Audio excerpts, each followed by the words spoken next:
Roll call. Melton. Rowe. Bagley. Harding. Hug. Johnson.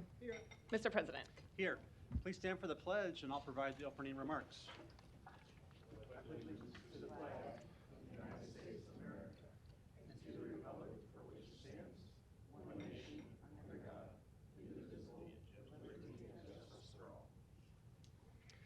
I'll just take this moment to recognize two holidays we have this week.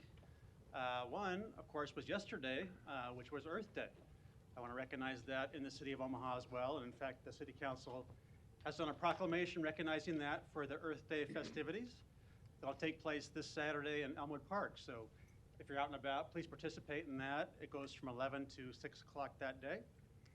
And then secondly, Arbor Day, a uniquely Nebraska holiday. As you may recall the history of that with J. Sterling Morton, which began in 1872. Something we celebrate in, of course, our state and throughout the country. And the city will do that this week by planting trees in a number of our different parks. So I encourage others to follow that example as well. Thank you. An affidavit of publication is on file for the pre-council and city council meeting, and a current copy of the Open Meeting Act is posted in a white binder on the east wall of legislative chambers. Good afternoon. Welcome to the Omaha City Council. We appreciate having you here. We look forward to your testimony on our many items. I would encourage you to turn your cell phones off or at least to vibrate.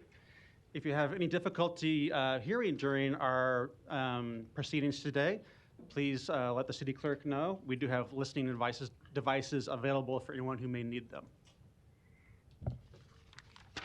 Item 6, to consider a Class C liquor license for Luke's Corner located at 6002 South 42nd Street. Public hearing and vote on number 6 is today. Proponents, please. Hello, Hi. Want to give your name and address? Luke Samstead, 6002 South 42nd Street, Omaha, Nebraska 68107. Thank you. Any other proponents that want to speak today? Seeing none, any opponents? Public hearing is closed. Motion to approve. Second. There's a motion to approve and a second. Roll call. Melton. Yes. Rowe. Bagley. Harding. Hug. Yes. Johnson. Yes. Mr. President. Yes. Motion passed 7-0. Thanks. Thank you very much. Good luck. Item 7, to consider a Class C liquor license for Hoodlum Hoagies and Pizza located at 707 South 24th Street. Public hearing and vote on number 7 is today. Proponents, please. Hello, Give your name and address. Mariah Pison at 6606 Wirt Street, Omaha, Nebraska 68104. Okay, just here to answer questions, right? What's that? Just here to answer questions if there are any? Sure. Yeah? Okay, thank you. Any other proponents? Seeing none, any opponents? Public hearing is closed. Mr. Bagley, you're recognized. Thanks, Mr. President. Good afternoon. Thanks for coming down today. Sure. I left you a message on Sunday. I didn't get a chance to chat with you, but I just tell me about what Hoodlum Hoagies and Pizza, what that's going to entail and what your hours of operation are going to look like. Our daily operations are probably going to be about 9 to 9. And it's very similar to Pepper Jack's, but we're just going to add pizza. So it's going to be hoagies, something quick. You can select your toppings. We have options between steak, chicken, and vegetarian. Yeah, so we'll probably be closed around 9 o'clock. Okay, are you going to be open Monday through Sunday? Yes. Okay, so I went to Pepper Jack's yesterday downtown, so once you're open, I'll look forward to maybe taking Fesserson or one of my colleagues up there for lunch and enjoying a good sandwich. And I wish you the best of luck, and I'll be glad to make a motion to support this today. Thank you so much. Thank you. There's a motion to approve in a second. Roll call. Melton. Yes. Rowe. Bagley. Aye. Harding. Hug. Yes. Johnson. Yes. Mr. President. Yes. Motion passed 7-0. Thank you so much. Thanks. Item 8, to consider a special designated liquor license application for the Broke Down Palace located at 8805 Maple Street for an outdoor concert on May 9th, 10th, and 11th from 6 a.m. to 2 a.m. with music ending at midnight each night. Public hearing and vote on number 8 is today. Proponents, please. Yeah, Ross Coley, 329 Frank Street, Council Bluffs, 51503. Just here to answer questions. Thank you.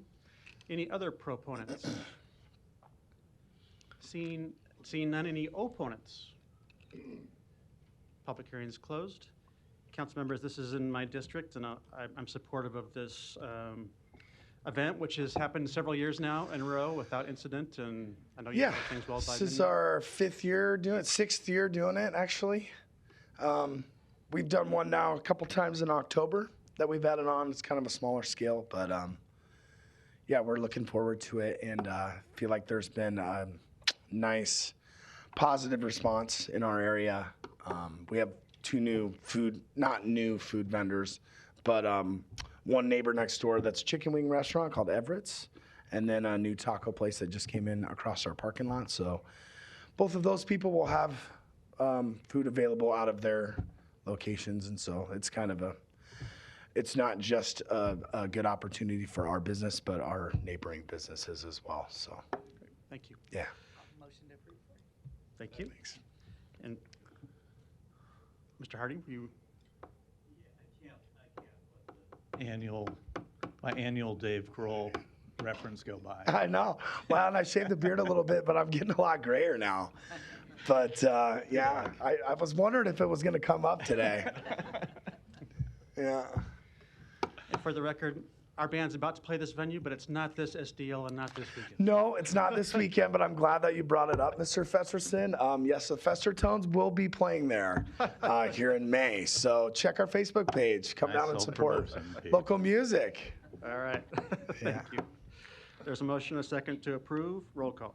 Melton. Yes. Rowe. Bagley. Harding. Hug. Johnson.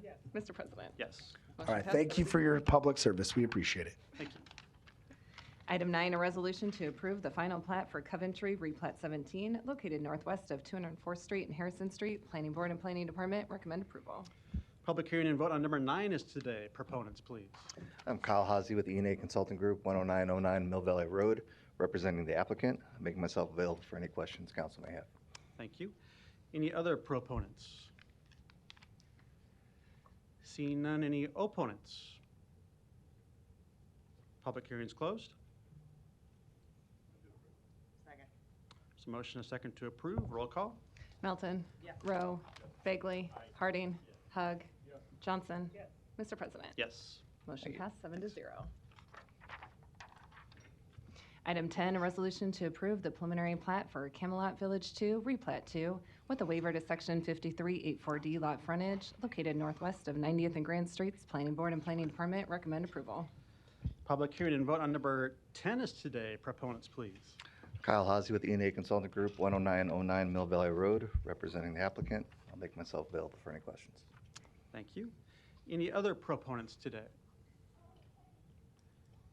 Seeing none, any opponents? Public hearing's closed. There's a motion, a second to approve. Roll call. Melton. Yes. Rowe. Bagley. Harding. Hug. Johnson. Mr. President. Yes. Motion passed 7-0. Thank you. Item 11, a resolution to approve the preliminary plat for Saddle Creek campus located southwest of Farnham Street and Saddle Creek Road. Planning Board and Planning Department recommend approval. Public hearing and vote on number 11 is today. Proponents, please. Ryan Lawson with UNMC, 10423 M Street, Omaha, Nebraska, 68127. Thank you. Any other proponents today? Seeing none, any opponents? Public hearing's closed. There's a motion, a second to approve. Roll call. Melton. Yes. Rowe. Bagley. Harding. Hug. Johnson. Mr. President. Yes. Motion passed 7-0. Thank you. Thanks. Item 12, a resolution to approve the preliminary plat for Southside Terrace 2, located northeast of 30th and W Streets. Planning Board and Planning Department recommend approval. Public hearing and vote on number 12 is today. Proponents, please. Hi, Bill Lukash, Brinshore Development, 903 South 184th Avenue Circle, here to answer any questions that you might have about that. Thank you. Thank you. Other proponents, please. Seeing none, any opponents? Public hearing's closed. Motion to approve in a second. Roll call. Melton. Yes. Rowe. Bagley. Harding. Hug. Johnson. Mr. President. Yes. Motion passed 7-0. Item 13, a resolution to approve the preliminary plat for Iron Ridge Replat 2, located at 12805 4th Street. Planning Board and Planning Department recommend approval. Public hearing and vote on number 13 is today. Proponents, please. Rob Woodling, Foundations Development, 1886 South 126th Street, Omaha, Nebraska. Be more than happy to answer any questions you may have. Thank you. Any other proponents? Seeing none, any opponents? Public hearing is closed. Move the approval. Motion is second to approve. Roll call. Melton. Yes. Rowe. Bagley. Harding. Hug. Johnson. Mr. President. Yes. Motion passed 7-0. Item 14, a resolution to approve the preliminary plat for Four Seasons Linden Estates Replat 2, located southeast of 143rd Court and Cummings Street. Planning Board and Planning Department recommend approval. Public hearing and vote on number 14 is today. Proponents, please. Hi, Jeff Anderson with McNeil Company Builders, 4666 South 132nd Street. Just here for any questions. Thank you. Any other proponents?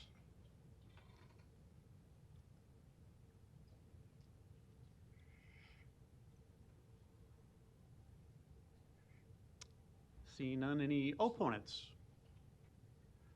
Public hearing is closed. Move the approval.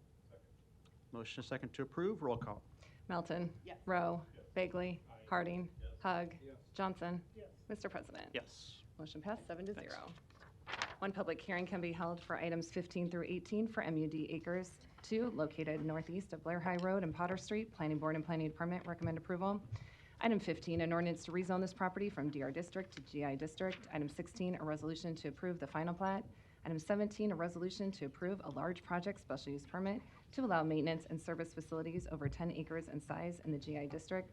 Item 18, a resolution to approve the subdivision agreement. Public hearings and votes on items 15 through 18 are today. Proponents, please. Good afternoon, Mr. President, council members. Jim Bouger, 10250 Regency Circle, here on behalf of the applicant, Metropolitan Utilities District. Happy to answer any questions. Thank you. Any other proponents today? Seeing none, any opponents? Public hearing is closed. Move the approval. Motion is second to approve. Roll call. Melton. Yes. Rowe. Bagley. Harding. Hug. Johnson. Mr. President. Yes. Motion passed 7-0. One public hearing, or items 19 and 20 can be considered together for property located at 807 South 50th Street. Planning Board and Planning Department recommend approval. Item 19, an ordinance to rezone this property from R435 District and GC District to TOD 2 MX District. Item 20, an ordinance to approve a PUR overlay district. Public hearing and vote on items 19 and 20 are today. Proponents, please. Hello, Randy Kushak with Lamper Anderson, 14710 West Dodge Road, here on behalf of the applicant, here to answer any questions you may have today. Thank you. Any other proponents? Seeing none, any opponents? Please come down.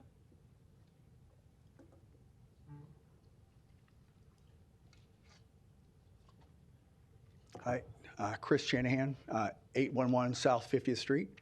Our property and house is right next to the proposed planning, and we're virtually right next door. So I'm not quite sure how this would affect our, our house and what would have to happen there, but it's right next door, and I'm just kind of wondering what the plans are for people living within 300 feet or close, and how that's going to affect us. Okay. I think we can ask that question here in a minute. Any other opponents today? Seeing none, public hearing is closed. Mr. Bigley. Thanks, Mr. President. Ray, can you come back up? Is it Ray? I'm sorry, I didn't hear your name. Randy. Randy, I'm sorry. Randy, can you, Mr. Shanahan asked a question. His house is just to the south of the proposed site. Can you answer that question for him, please? Yeah, so our site is separated from his property by a vacated alley. That vacated alley has been taken up by half of the property on each side, so that's 16 feet that old alley width was. Our property will be developed in a way such that our driveway is towards the south side of our property. We will be maintaining a 10-foot buffer with a retaining wall set back under our property, 8 feet off of the property line, and then screening trees that would be mature height of 25 feet max underneath the OPPD power lines that run through that old alley to screen our property from the gentleman's property there. And so we would be sitting up above a little bit, but we would hope that there'll be no impact there. Our construction and our plans have set forth keeping a distance from that property and keeping all of our improvements on our side here. So, In respect to the sensitivity of neighbors with any project, would you mind exchanging and give a card to Mr. Shanahan? So I know when a project happens, people have questions if things pop up during the process. Are you willing on behalf of Mr. Spellman to give Mr. Shanahan a direct contact if they got questions during the project? absolutely. Okay, Mr. Shanahan, do you want to pop back up, please? Did that answer your question that you had in respect to the development? I mean, I bet that's as much as what I probably get here. I mean, I probably have questions later. I mean, it seems to us that it's going to be right next door, and how is that going? You know, there's going to be a lot of people living there, and it's going to change a lot of things along the whole strip. It's going to be it's right next door. So I'm concerned about living next to an apartment building on a busy street with not much parking. I'm not sure where the parking access is going to be, where they're going to park. It's going to be a lot more congested. So I do have a lot of questions and concerns how we're going to be able to live a normal life next to this building. So I don't know if this is the right place to do that or talk with them. Or That's okay. And Randy, if you want to pop back up in respect to the parking and the access to where the parking will be for the apartments. Randy Kushak with Lamper Anderson. Once again, I'm more than happy to meet after this meeting and discuss through further details. The parking for this project, we're proposing 3 on-street parking stalls to be constructed on 50th Street, north of the property line, north of our driveway entrance. The majority of the parking for the project will be under the building itself and would be located inside. That will be fully enclosed parking for the project itself. The driveway location that we're proposing is towards that south side. That lines up with an existing curb cut that is utilized for the now out of business laundromat that was located there. So it will be matching pretty closely to existing conditions and trying to keep driveway access off of Leavenworth Street, which is a safety concern. So. Okay, thanks. I appreciate that. And again, please give Mr. Shanahan your information, and he can reach out to me anytime there's questions during this project going forward. Thanks. I'll make a motion to support this. Thanks. Second. Thank you. There's a motion and a second. Ms. Melton. Thank you. And Randy, just because we're talking about this, if you could take the little Elmo wand, I assume you brought some pictures because it may be helpful to show the neighbors actually what you're building and what it's going to look like. You have the PUR overlay, but it might be better just to kind of, we have access to it sitting here, and it was attached to our agenda, but I think everybody should be able to see that. So you're showing the parking and that's underneath? Yeah, so our primary driveway entrance is right here that would come along. The property line is set 10 feet back from that. You can see this dark line is a retaining wall as our parking will sit up. The grade of 50th Street comes down pretty severely as we go to the south. That entrance to the parking garage will be right here. Majority of the parking will be all internal to the building. Those additional on-street parking stalls on 50th Street will be constructed right here. The streetscape will be upgraded to urban design standards with tree plantings in those nodes to green that up a little bit. And then same with the concrete will come out along Leavenworth Street to provide plantings along that location too. And then do you have any pictures of what the building is actually going to look like so that the neighbors could see?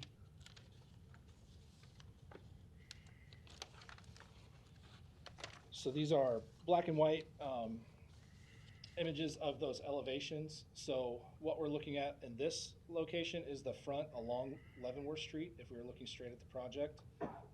This view right here is towards the back of the building, which would be the view from your property. So essentially you'll have the full height of the building on each side. The building will be set back in the middle where there'll be an amenity courtyard up on top of the garage. And the as far as building materials, those will all be compliant with the urban design code for TOD zoning. And then that retaining wall you can kind of see will go along there. That is proposed to be a cast in place wall with screening and plantings in front of it to make that green in front of that, to break that up some. And then these are market rate apartments? Yes. And how many bedrooms?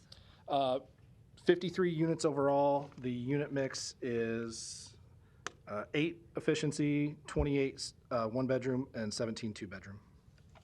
Okay, and do you know what your price point is gonna be kind of in between?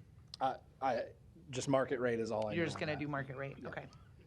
And then are you gonna, I think you mentioned, which it doesn't show here, are you gonna be planting trees along the outside? Yes, we will. The TOD zoning code requires a landscaped buffer and screening element along the south property line adjacent to the residential use. One of our waivers is in regard to that. We intend to put the same amount as what the zoning requires. We just have an OPPD overhead line. The code requires 40 feet overstory trees. We can't do that and meet OPPD's requirements to not have trees into the lines. Okay, but you're gonna plan to put that, so for the neighbors, the residential neighbors, you're going to add Yeah, we'll be screening. landscaping? Yep, and that screening? landscaping land Okay. between the project. Okay, thank you. Thank you, Ms. Johnson. Thank you, Mr. President. Thank you, Randy. I had a few questions for the resident next door. Just leave this up here. Oh, for me, sorry. Sorry. Hi, how are you today? So far, so good. All right, and what's your name? Chris Shanahan, 811 South 50th Street. All right, Chris, I have a couple of questions. You stated earlier that you had questions regarding what's going to happen next door to you. My question to you today is, how did you find out about this project? We got letters in the mail. So you did get letters in the mail from city planning and perhaps the developer? Yes. Okay, and so did you try to reach out to either one of them to kind of get some more information? I did call the city office, the number that we had on the last letter, and I didn't leave a message, but I called 3 times and nobody answered, so I figured I'd wait till the meeting to get this, because we got the letter April 9th, was the letter stating about this meeting right here. And so before that, we had a letter stating that there was going to be a meeting, but my dad was, he had pneumonia, and he was in the hospital. He's been in the hospital in and out of assisted living for the last 4 months, since late December.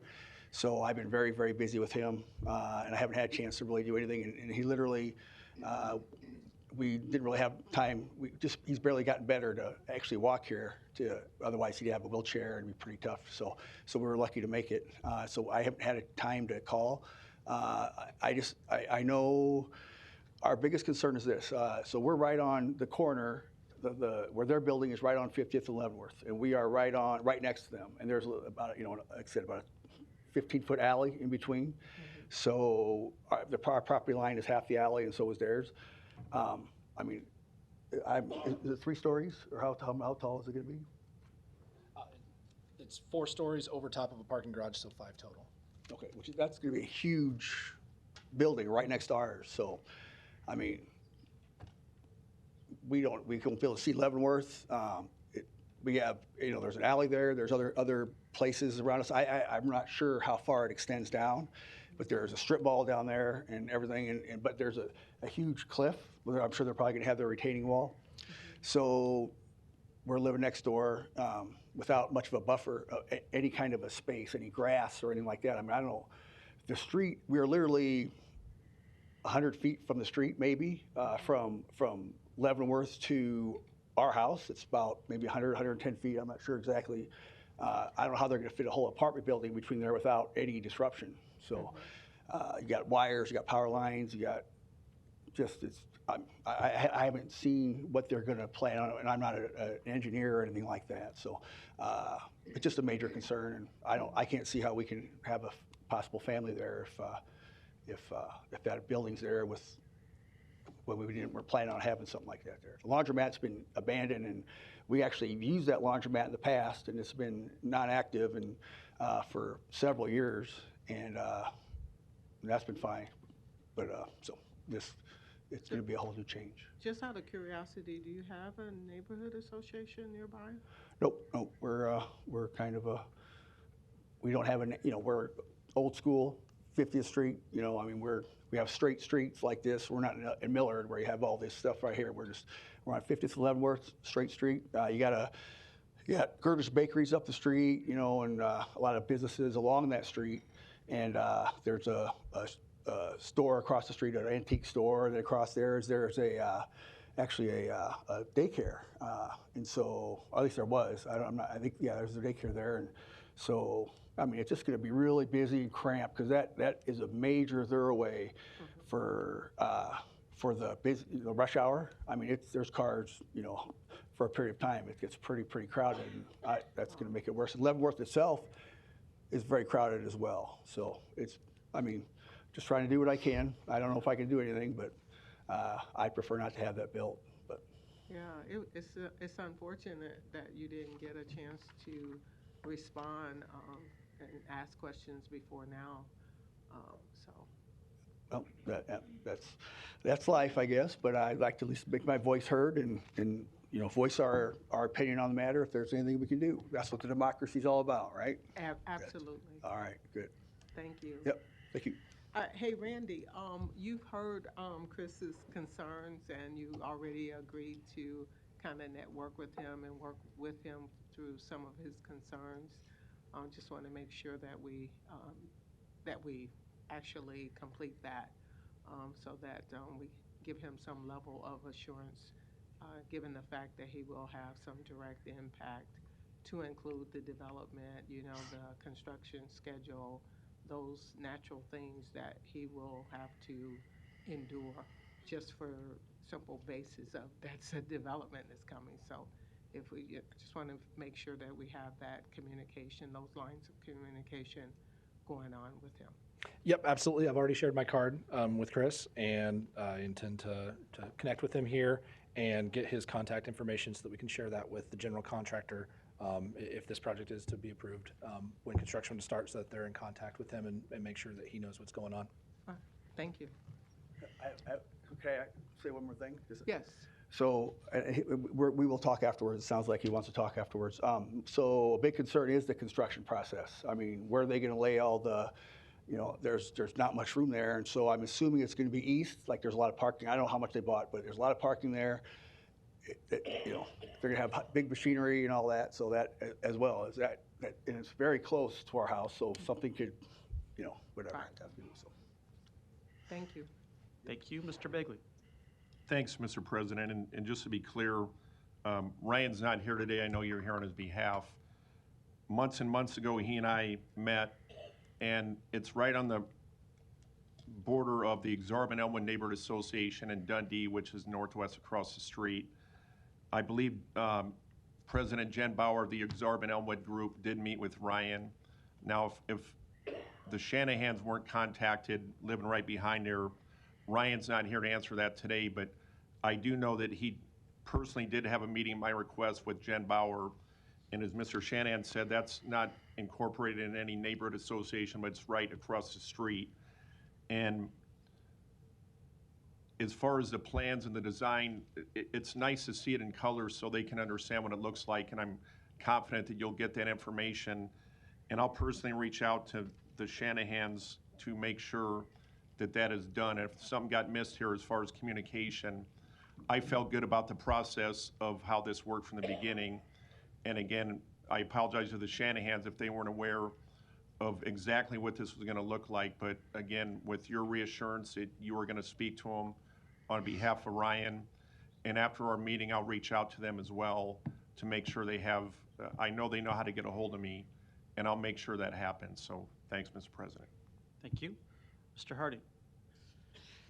Yes, I just wanted to, I'm sorry Mr. Shanahan didn't have maybe notice of it, or I should say that this was in front of the planning board. There was a chance for a public hearing. I don't know if you had notice of it. I know you had some family issues with some health, so maybe you didn't get an opportunity back in November of '23 when this was in front of planning board to review. I think there was one person that got up and spoke in opposition, and I know Mr. Spellman had reached out to, as Councilmember Begley said, to one of the neighborhood association activists in that area. I don't think there's anything formal, as you said, but I think Randy's kind of giving you the information you need today, and had you had the opportunity, maybe you would have said something back in November at the planning board. But thanks for coming down here today and asking your questions.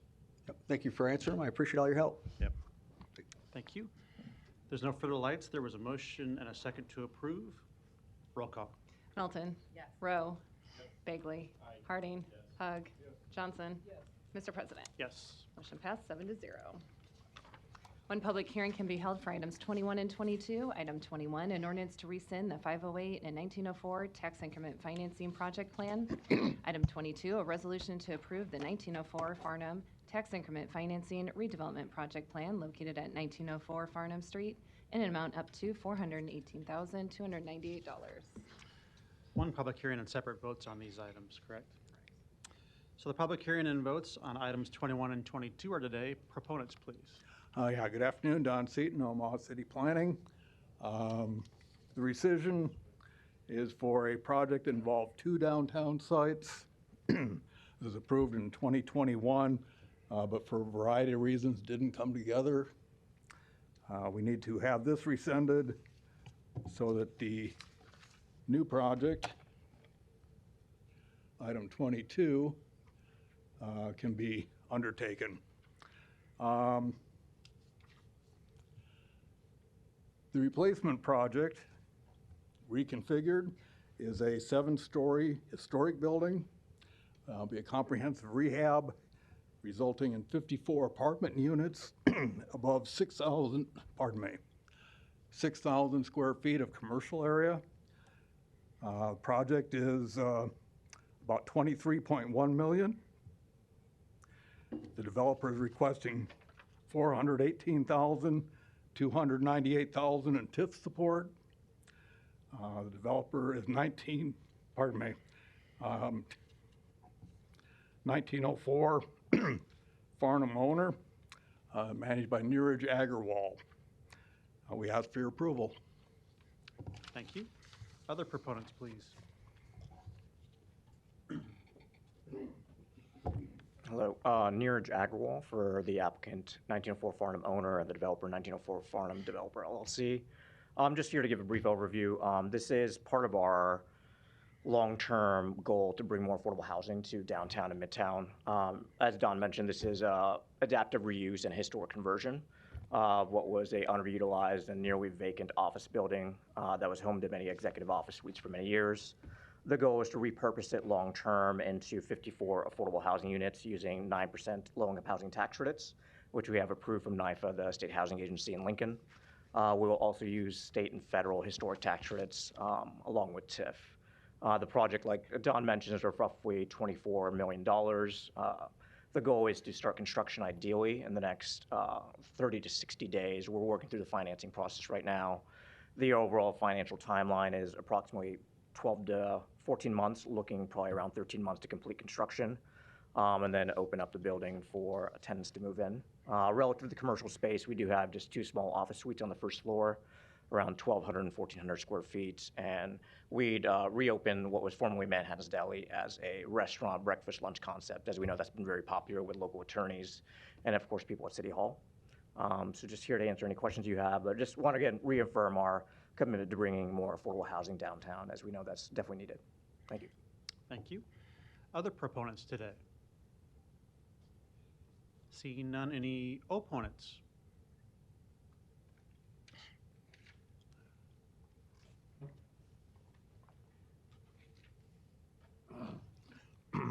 Larry Storr, 5015 Lafayette Avenue, Omaha 68132. Years and years ago, I worked in that building when it was Harris Upham Investment Company. I'm against TIF in general, maybe not because it's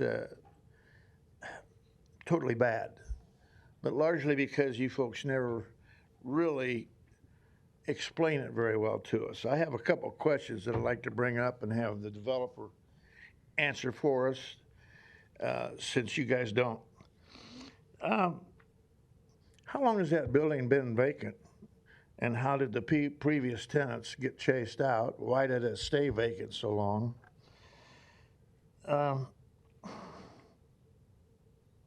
Who paid the property tax all this time? Who's going to pay the property tax? There's not many housing homeowners in the area to raise their taxes. But maybe another question on the other side here. It says the city's participation, which kind of means me in my pocketbook. I don't quite understand how, but it says to help defray costs or whatever you want to name it, of acquisition. We're actually going to buy this building now? I haven't seen for sale signs on it or anything. Construction costs? You know, maybe part of the game is, the developers are actually real estate people. They get TIF financing to do whatever they want to do. Then they actually own and rent out the units. I've kind of wondered about that a couple of times when I've seen certain developers' names on apartment buildings that have recently been done with TIF financing. And I kind of wonder, is that cheating the taxpayers somehow? So please open it up for some discussion. I understand we can do that if you want to give some transparency for the citizens to know how this works, because we might want to do the same thing to benefit ourselves. Thank you. Thank you. Any other opponents today? Seeing none, public hearings are closed. Mr. Bagel, you're recognized. Thanks, Mr. President. Mr. Agarwal, I got a quick question for you. Good afternoon. Good afternoon. On the original ordinance, let's see, we voted, on the redevelopment project that was adopted in September 21st of 2021. At that time, both the 1904 and the 508 South 19th were in my district. We got rebounded a little bit, so the 1904 Farnham is now in District 2. In respect to, the 508 South 19th Street, obviously that's not going to be demoed now. Do you have any plans that are you looking to do anything there now? Because I know we're changing this, and I'm still excited about the affordable units that you're going to do at 1904 Farnham Street, but what do you have, if anything, planned for 508 South 19th Street? Yeah, no, good question. So we're actually currently working to financially close a previous project that was approved, 18 Howard, which is roughly $40 million project. That would be at 18th and Howard, 5-story building with 120 units of commercial space. So that parking garage will be utilized for long-term for the parking solution for that site. Okay, I don't have any questions for now. Thanks. Okay. Thank you. Ms. Johnson. Thank you, Mr. President. Mr. Aguilar, my questions are for both you as well as Don. If you could come up, please.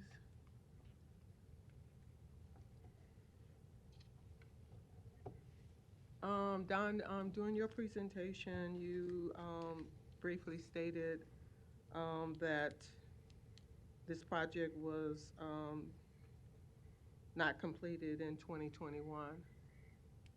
That is correct. The original approval was a two-site project that was approved, and the financing apparently just didn't completely come together. So that project's not being done. We're basically rescinding that one and starting over with a new one-building project. Can you elaborate on why the project was not done or not completed? That would be up to the developer and the hurdles he encountered. Okay, that's fine. You don't have to answer that question because my next question will surely get me the answer to this question. Very good. What controls do we have in place to make sure that this project gets done today? How can we assure that they're going to move forward with the project? What controls have we put in place to make sure that since we did not complete a project in 2021, that this is not going to happen again? What controls have we, the city? Well, you can issue a engaged in? building permit for an individual, but you can't force them to build what they said they were going to build. There really isn't a mechanism to enforce that. However, I will tell you that we use TIF as kind of the last piece of the capital stack. So when they come to us, they have to have all their other financing pretty much well secured. So they have, they presented to you the financial obligations or the ability to pay for this project. Is We that have the correct? preliminary commitment letters from the private lenders and also approval, or the preliminary approval for the LIHTC credits. Yes. Okay, I'm going to go a stretch a little bit further. So this has nothing to do with you, Mr. Aguilar, but I would just curiosity. Does the city often engage in allowing opportunities like this if they are not completed, that we give a opportunity again years later? Do we often do that? I don't believe we're in a position to deny a property owner approval just because he had a different project that he was unable to fulfill. I don't think we have a mechanism or the authority to do that. I just want to know for information. Okay. I want the community to know that this is how we do business. And if this happens and someone else is in the same situation, that we can be assured that we will do the same thing. Our decision process will be the same. I can tell you our process will indeed be the same. Okay. All right. We had Larry come up and he asked a few questions, and that was what happened with the previous tenants that were in the building. And that I would need to have the developer address. Okay. I will tell you that the TIF that is generated by the additional tax revenues that are generated by the project go back into the project. It's not about raising taxes for any of the surrounding landowners. But beyond that, I'll turn it over to Neeraj. You want to talk about how the building came to be empty? Yeah, so the question about vacating tenants. So the building was primarily consisting of month-to-month, or I think all month-to-month executive office tenants. So once we took over ownership and put together the plan for the new project, which is funded by 9% low-income housing tax credits, the old one was 4% like low-income housing tax credits. This is very different and very difficult to make happen. Then we basically gave them notice that we move forward with the project, and we work with them on having them vacate at their kind of convenience. But ultimately, yeah, it was just a coordination with them as far as efforts on that, and same with the restaurant as well. So we made sure to kind of give them advance notice and work with them on vacating. But yeah, to my knowledge, all the office tenants were month to month, so we of course respected their leases and worked with them within the lease structure to make sure they could find a new place at a time that worked for them. Thank you. And do you have any idea how long the building has been vacant? Yeah, so we vacated it, I think, approximately late 2022, early 2023, and it was primarily just for economic purposes. I mean, just the tenants themselves had learned about, and we had informed them about the upcoming project, so they were looking at new space, and just the maintenance cost of keeping the building operational for them didn't make financial sense. So we had, at that point, coordinated with them on a vacation strategy, again, at their kind of time and leisure based on their lease structure. Okay, and we had another question from Mr. Larry there, which was about property tax. Oh, yeah, so we've been, as far as once we've acquired the property, we've been paying the property taxes on the property, as we typically would. So for us, we're fairly accustomed to having to pay carrying costs, so real estate taxes, insurance for projects, while we're working to get them to fruition, or at least financial closing. And then typically we would be reimbursed for carrying costs unless we invest into the project long term. All right, and then he also asked the question, because it was very general in nature in the presentation provided by city planning, participation of the city. Can you elaborate on what participation the city will play in this new project?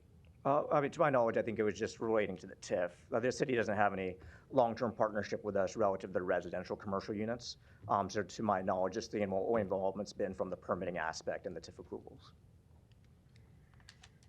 All right, and so the next few questions are questions that I have just to ensure my constituents about what we're doing here because this is in District 2, and I just want to make sure that we are covering all bases. Certainly, a $24 million project is nothing to minimize. It's a huge project, and we really appreciate the efforts and the consideration of this project being built. So our questions are not centered around not being favorable of the concept. We just need to know more information so that absolutely. we're all informed.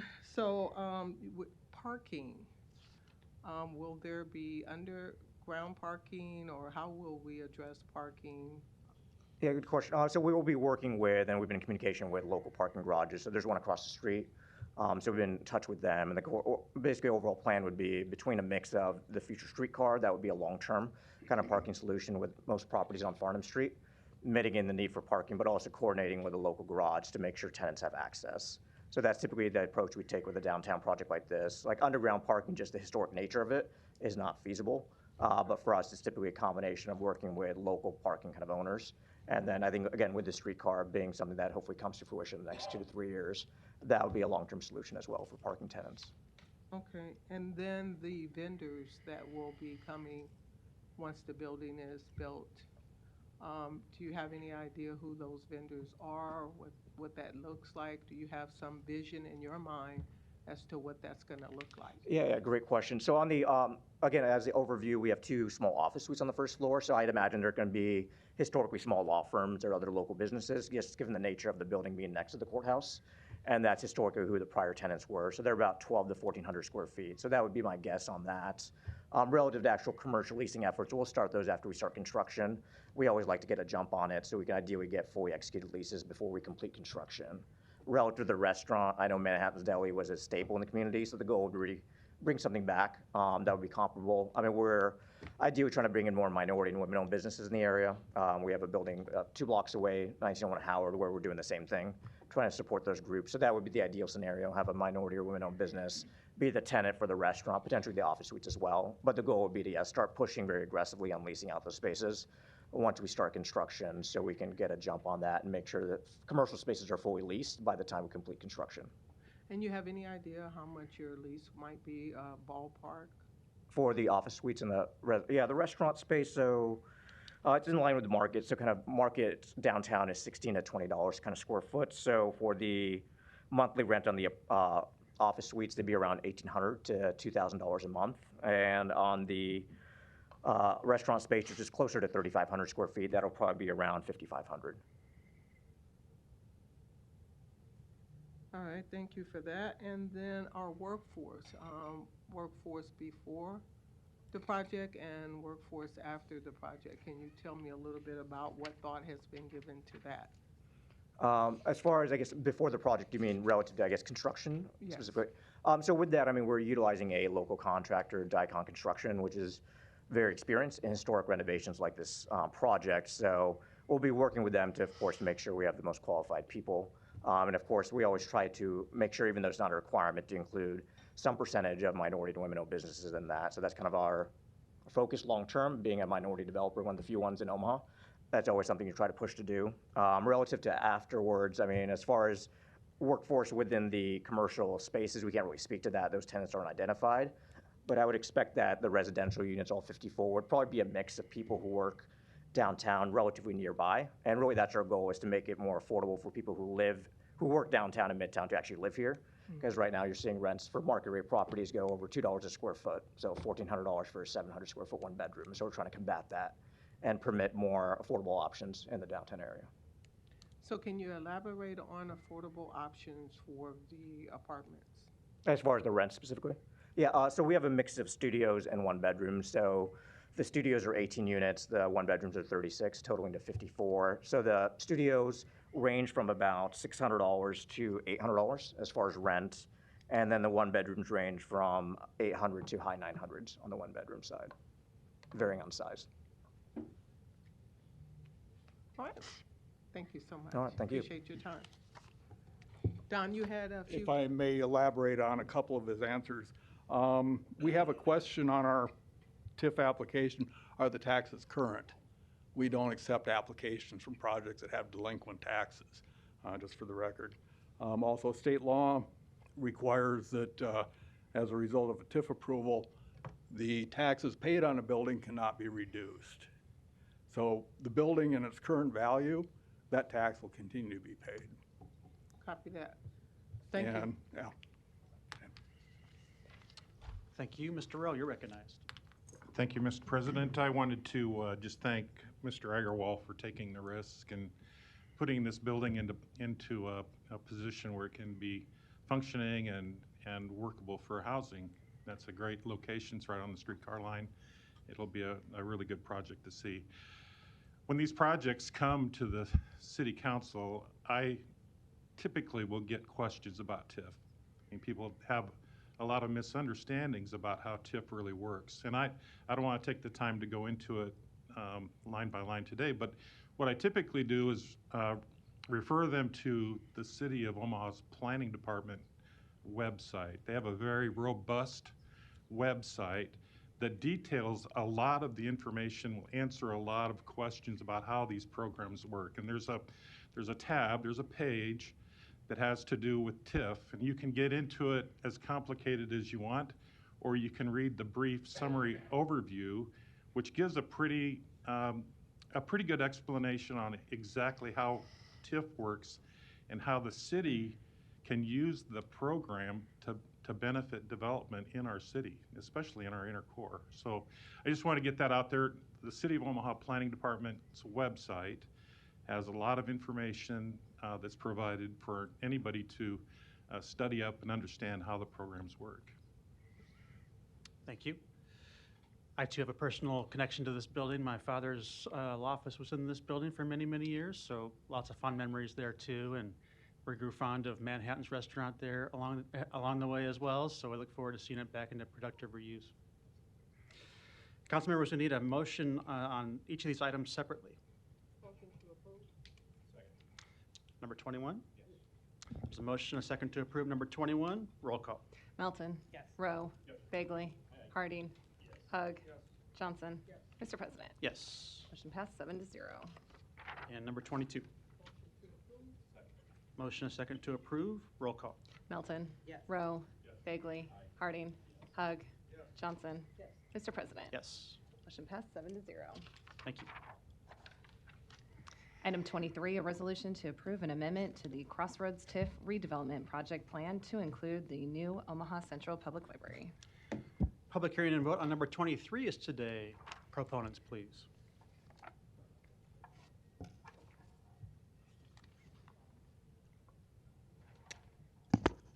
Good afternoon. Bridget Hadley, City Planning. I just want to say thank you, Councilmember Rowe, for the plug to the TIF website. We try to drive traffic that way so that they can learn as much as they want about tax increment financing. I just want to provide a brief intro to this Crossroads project, or the amendment to the Crossroads project plan and the plan area. The Crossroads TIF redevelopment project was adopted by the City Council in February 2021, and the redevelopment agreement was finalized and passed by the City Council May of last year. This amendment is to the redevelopment, or is to redevelop approximately 40 to 42 acres, an acre site, which includes the former Crossroads Mall, which you can see in this on the screen outlined in blue right here.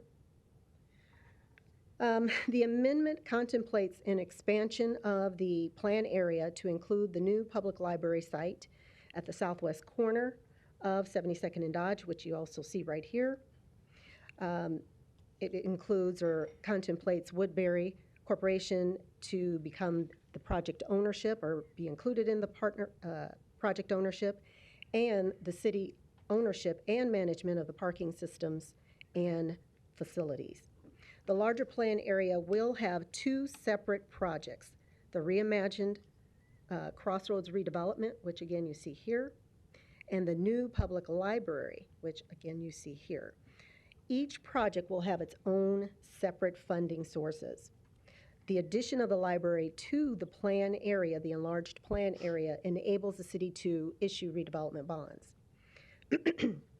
This Crossroads mixed-use redevelopment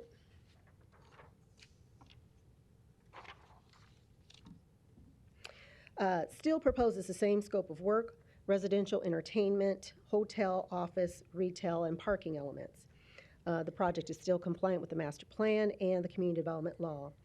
And a revised plan will be conducted, and then you will see this plan again before you soon. The amendment involves a decrease in the proposed office square footage, a slight decrease in the proposed entertainment square footage, and increases in the retail component by about 141,000 square feet of space, and the residential component by about 254 units, comprised of condos, multifamily, and senior living. The amendment proposes an increase in the TIF loan by just over $22 million. That's from $79,400,000, which was approved back in 2021, to now $101,700,000, which was the amount approved by the TIF committee. So it's not 26 million, which I believe I actually heard on a news clip. It's just over 22 million. There is a separate request to increase the enhanced employment area EEA occupation tax by about 1.8 million. But again, that is will be handled separately. To go further into the details of this amendment, I will turn it over to the Woodbury Corporation, Baird Home, Jennifer Taylor from the Law Department, and Marco Floriani with the Mayor's Office. And then here are a few visuals or renderings of the first couple of phases of the project. So I'll just leave these up here. Thank you. Thank you. Other proponents? Good afternoon, Council. Marco Floriani with the Mayor's Office. Here in support of this amendment and happy to answer any questions about the redevelopment of Crossroads and the 40-acre site. As Bridget Hadley from the Planning Department described, the project has grown about 55% in capital investment planned since the first redevelopment plan for this project. With that increase in density, over 100,000 square feet of new retail, 800 residential units. With that density, the city would like to optimize and create more land use efficiencies on the site, and kind of integrating parking solutions to help with the facilitation of that residential, office, commercial, hospitality, food and beverage on the site. So I know the development team is here along with city legal department staff, and we're happy to answer any questions. Thank you. Other proponents?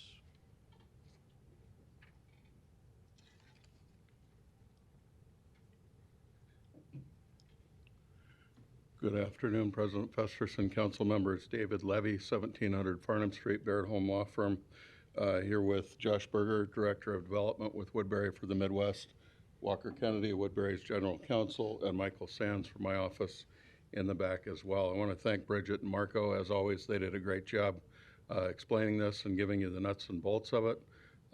We are very happy to be here and see this exciting project hopefully take another big step forward today. With that, I will turn it over to Josh to talk a little bit about what Woodbury has planned for the site, and certainly we're happy to answer any questions that any of you might have. Thank you, David. Josh Berger with Woodbury Corporation, 11204 Davenport here in Omaha. As Marco and Bridget and David had said, we're excited about being part of this project. What we have planned for phase one represents about a third of the development, a third of the Crossroads site, and incorporates entertainment, incorporates mixed-use retail with multifamily and retail in the center block. One of the key things that we've worked towards doing is distributing parking throughout the site to make it more accessible for the patrons and customers and residents that come to use the site. We're a big believer in walkability. We're a big believer in density.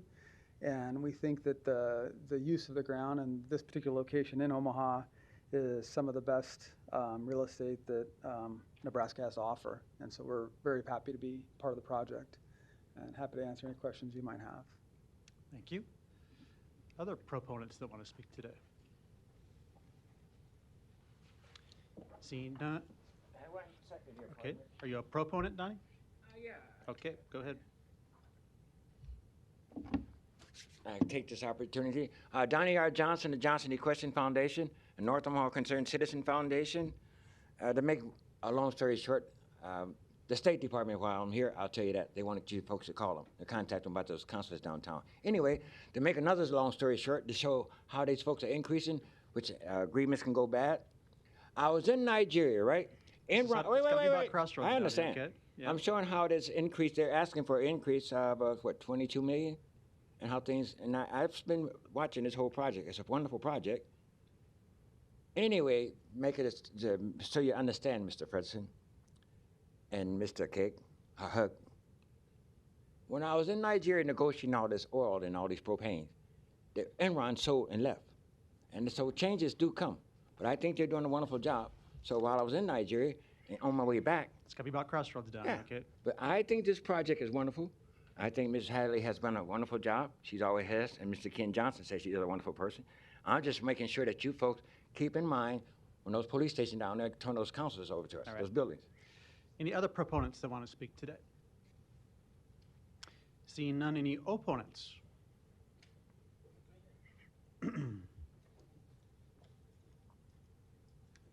Hello, Joshua Gear, 631 South 69th Street. If you'll allow me, I want to put up a photo, again, just to remind everyone of what it looks like. Apologize, it's on my iPad, but this is it. This is the dirt field that I get the privilege of driving past every single day. I want to thank all of you for taking the time and listening to me on this. I really appreciate all the work that you all have done, that your predecessors have done in helping get this going. I want to really make clear, I am excited for anything to be going in at Crossroads.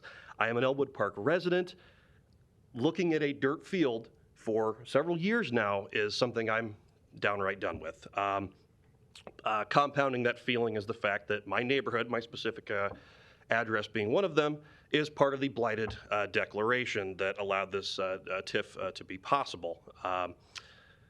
I encourage any one of you to drive up and down 69th Street, and you will find that blighted is probably a pretty harsh term for what is a neighborhood of first-time homeowners and rental houses. I wish the best of luck to all the developers on this, but I do have a couple of questions and concerns about the push for this increase in funding. As I understand it, a big part of the finances being intended to go to demolish and replace that parking garage. Which back in 2021, when this was initially set forth with an $80 million TIF loan approval, was perfectly fine and was ready to be included within that design. And now here we are several years later, and that garage has gone from a crucial part of this process to a structure so desperately in need of repair that there is an additional $20 million needed in TIF funding, $22 million, excuse me, to build a parking garage that ultimately the city of Omaha will own. I am concerned to hear that drastic change in such a short amount of time for a property that I would have thought, as previous developers working on it would have wanted to make sure was well maintained as part of this. Unfortunately, that did not appear to be the case. That proper maintenance and warning signs weren't given does give me concern about the positivity that endless positivity that we tend to see on this project. Going back now 13 years, City Council and the citizens of Omaha have heard multiple developers stand at this podium talking of the great things that are going to come to this very spot at 72nd and Dodge. I truly hope that should this amendment be approved, that the city look at greater oversight and accountability for a project that has frankly languished for far too long. Councilman Festerman, I do want to thank you for your story. I believe it was on Channel 7 the other night. Speaking to this and requesting and looking into that accountability, because I really do believe that, we have heard projects talked earlier, many hundreds of thousands of dollars, and those go very well. This is a staggering amount of money that I truly believe deserves the oversight that you all can give it. And again, with that future TIF development, I again want to commend you. It is a great tool, as Councilman Rowe spoke of. This is a great tool to really develop and bring a broader tax base and a brighter tax base to your districts. I am, again, I'm excited for what can come here, but I really do request and urge you to consider whatever oversight can be brought to ensure that we're not looking at a dirt field for many more years to come. So, thank you. Thank you. Any other opponents?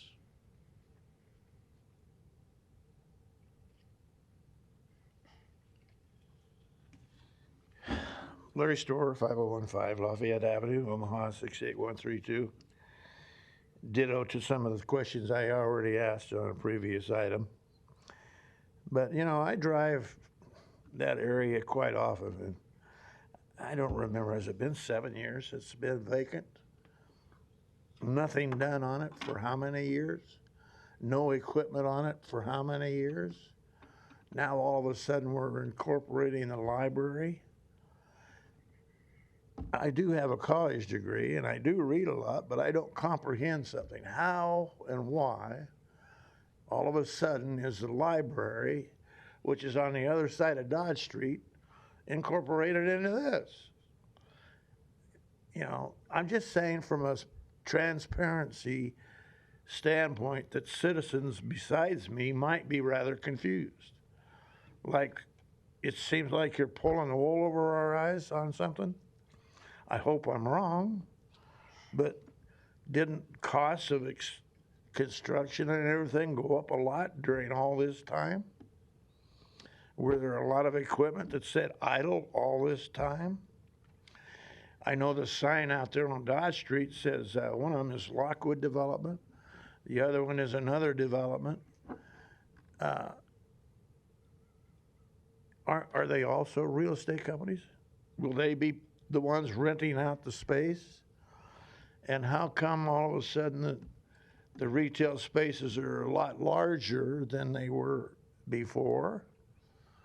What was wrong with the garage, for example?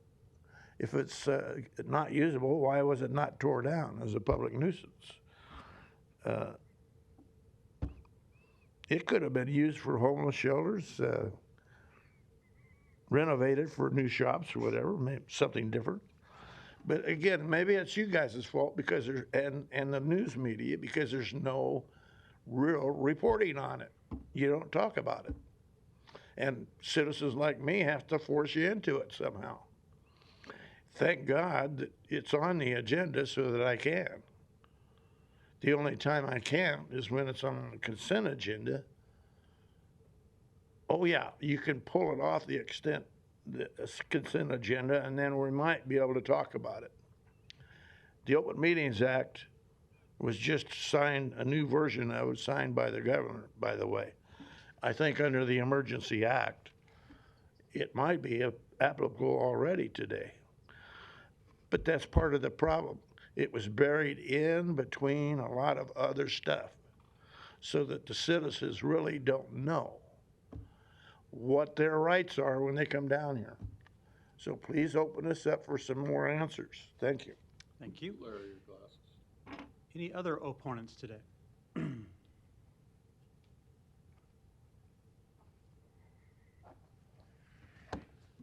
Good afternoon, all.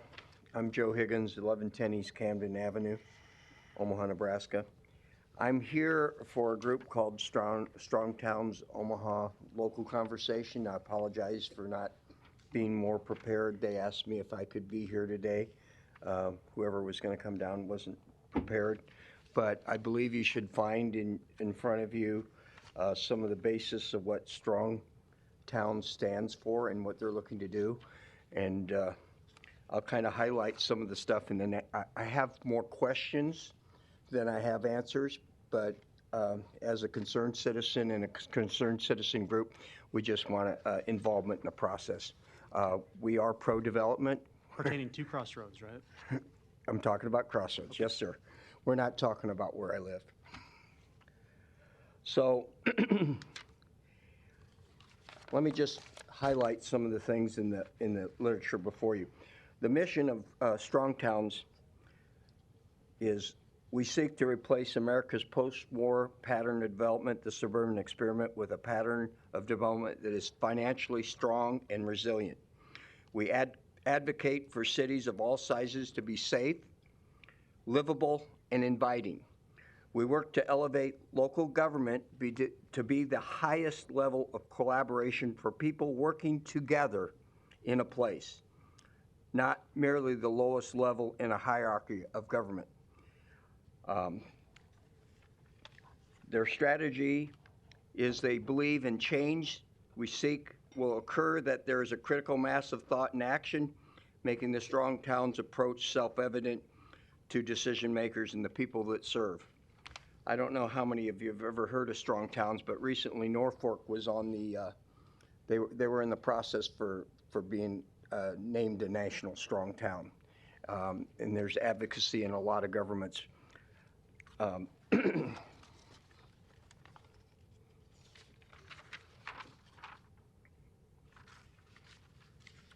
I'm going to skip ahead. There's 5 points in their campaign on what they're looking for in development. Transparent local accounting, end highway expansion, safe and productive streets, incremental housing, which means the next increment of development intensity allowed by right in every neighborhood, which does not necessarily apply to this project, but it's one of their standards, and parking mandates and subsidies. So to recap. So Joe, we need you to comment on Crossroads today, right? Yes, this is all about Crossroads. Yes, sir. I wasn't present over the last few months, and so I haven't had the time to study what's all been going on with this project. But is my understanding, the questions that we have are concerning the fact that they say it's a walkable design, but we're doing parking subsidies, and that's one of the tenets that the Strong Towns doesn't advocate. I heard that it's compliant with our city master plan. Does it also comply with our affordable housing action plan, our climate action plan, our Vision Zero safety plan? And again, they have several different developers involved in the project have talked about walkability. So our question is about the parking and the parking subsidy, how the city's involved, what that cost would be, and that the main thing I feel and Strong Towns feels is that we're designed for people and not for cars. Although you guys know I'm a car guy, right? I made my living most of my life around cars. I love cars. We want it to be equitable housing. So there's a housing shortage, if I read the press correctly, in low-income, affordable, and workforce housing in Omaha. Are we meeting any of those standards? When we adopted the Affordable Housing Action Plan, we said affordable housing would be available in all areas of the city. Are we complying with those things? Okay. I'd like to see if we could get some answers. It'd be great. Okay. Thank you. Thanks. Any other opponents today? If not, I'll close the public hearing. Josh, I might have you come back up for a few questions from my perspective, and we'll see if there are others. And feel free to, if these questions are best for someone else on the team, Sure. Feel free to rotate around if you need to. But I appreciated our recent meetings about the project here. And Woodbury is the new partner and the one that's proposing this phase on the property. I know you don't currently own the property, but that's the idea. So I'll talk to you about a few of those things. And I do have confidence in your vision, and you showed us here today, and the history of your company and similar projects you've done in other cities. And I do appreciate that what we're looking at today actually increases density. I think that's important and does get to the walkability and livability that we want to see here, and while still maintaining the mixed use vision we think is all appropriate for Crossroads and that we worked on for a long time. I do think it's also a positive to revisit the parking plan and how that would work at the site the way you have. I don't think the parking garage at 72nd and Cass is the best and highest use for that corner. So I do appreciate the revisiting that vision too and what might happen at that part of the site. In addition to the increased retail and the increased residential part of this project that you're talking about. But I have been frustrated with the timelines at this site over a long period of time. I've been working on this for over 10 years, and although we have seen substantial change in terms of demolition and site prep, and I think about $30 million worth of investment already into the infrastructure and the sewer systems and the things you don't always see out of the ground yet, neighbors and citizens are anxious to see more. And in the last couple of days, especially when it's been windy, there are concerns from the surrounding neighborhood about the appearance of the site, dust blowing, and lack of progress going vertical at this point, which under the original timeline was supposed to happen at this juncture. So it is my interest to try and build in some accountability measures into what we're talking about here in terms of timelines, and also an ongoing discussion about maintaining the site. If it's unlikely to have much more construction this year, I do think we need to maintain that site and do a much better job than what we're seeing right now, which has a lot of holes and a lot of dust and some fencing issues. There was an office chair in the middle of the site a few days ago. We can't have that. So I guess where I want to start is, I want to start by saying no one wants to see this happen more than me. And I do appreciate the new vision and what we're doing here. And I do think the increase in entitlements is largely because of the new parking plan and the fact the city will own those parking structures now. So that increase in entitlement is largely funding that public infrastructure that the city will own. And the TIF amount has gone up somewhat because the private investment is going up from about $560 million to $860 million. So that's a positive too. I mean, that's a major reinvestment in our city, should this all come to fruition as we believe it will and as we're envisioning it will. So I know we're just talking about the plan here, the redevelopment plan, the much more substantive document that would address all these things comes back to the city council probably in a couple months, the redevelopment agreement. Mm-hmm. And it'd be my wish and desire at that point to build into that agreement some of these things we're talking about in terms of timeframes, phasing, some accountability, and some commitments in terms of maintaining the site in the meantime. Do you want to have an opportunity to comment on those things? Sure. About the site maintenance, so we will coordinate with you in your office to get specifics on site maintenance and what you're interested in having done. We certainly will address that promptly, and we'll work with KJ, the landowner, to do so, make that happen right away. We don't disagree, and we'll work to accommodate that. In terms of accountability, you know, so Woodbury Corporation's in the business of moving forward quickly. We're not in the business of land banking, and so that's another way of saying we're highly motivated once we have our approvals and we are fully contracted to go forward as quickly as possible. So, you know, getting our investment in the ground and coming out of the ground and operational cash flowing is number one goal for us. And so we anticipate moving quickly to do that. We think phase one, there's enough critical mass with phase one that we think that it will, you know, help create some inertia for the rest of the development to happen quickly. So we have enough of the different uses happening at the same time. We intend for all of phase one to come out at the same time. So there's effectively 3 blocks in phase one that would all come out, be built at the same time, which also helps mitigate some of the site constraints and site issues. Now, it's going to take some time to build phase one, but it's all going to happen at the same time. And then we also believe, and our vision is the way that we've structured how the phasing comes out, we're keeping some of the more prime real estate to happen in the future. But we have kind of the center of the development, which we call Block E, is kind of the heart of the development. We have a entertainment use to the west, and then to the north of that is kind of our multifamily project. And our vision is for all of that really to happen at once. And once all of that's online, we'll have enough critical mass that we think that the subsequent projects in areas south and northeast and northwest of Crossroads will happen in a relatively short order. So that's our vision, that's our thinking.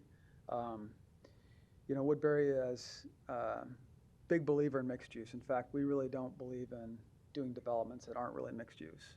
We don't, gone are the days of office parks or just, traditional malls. And so this is really to try to get all the various lifestyle uses in one spot at one place. And we've got multiple examples across the country where we've tested this and it's proven. And so we're just bringing some of that institutional knowledge and some of that historical knowledge to Omaha. So we appreciate your support. It has been, Crossroads has been, it's a complicated project. It's taken a long time, and I commend KJ, the landowners and horizontal development companies, all the work they've done to get Crossroads to where it's at today. It's a lot of work, you guys, and it's not the sexy stuff, the pretty pictures. It's all the hard stuff, the horizontal infrastructure, the dry utilities, the wet utilities, the grid. There's a lot of thought that went into that. They've done a great job, and what they've done helps the work that we're about to embark on go faster. So that's how I think we have to look at it. We can't correct what's happened in the time it's taken. But what we can do is, push forward, and we're motivated to go forward and come out of the ground as quickly as possible. Thank you. And can you just show on the map there, you want to just outline it a little bit when we talk about phase one, what exactly portion of the site you're talking about? You there? bet. So we got really scientific on our block labeling. So it's A, B, C, D, E, F. So really what we're talking about is this center here and this northern block. And so this is the existing garage, Target, of course, and then a vacant lot here, and then this is Dodge Street, of course. So this represents about a third of the site here. And the intention is really strategic. We believe that we need to have enough, like I mentioned before, enough critical mass to attract the type of retail tenants that we're after. We're working on an entertainment use that would become an anchor to the site. And then, having people live on the site is also really important. So that's our vision. That's how we've kind of approached it. We think the property on Dodge Street, of course, will come along very quickly. We think the property next to Target is another terrific site. And President Festerson, you're exactly right. That garage it's got a way better use than as a parking garage today. And we really believe that.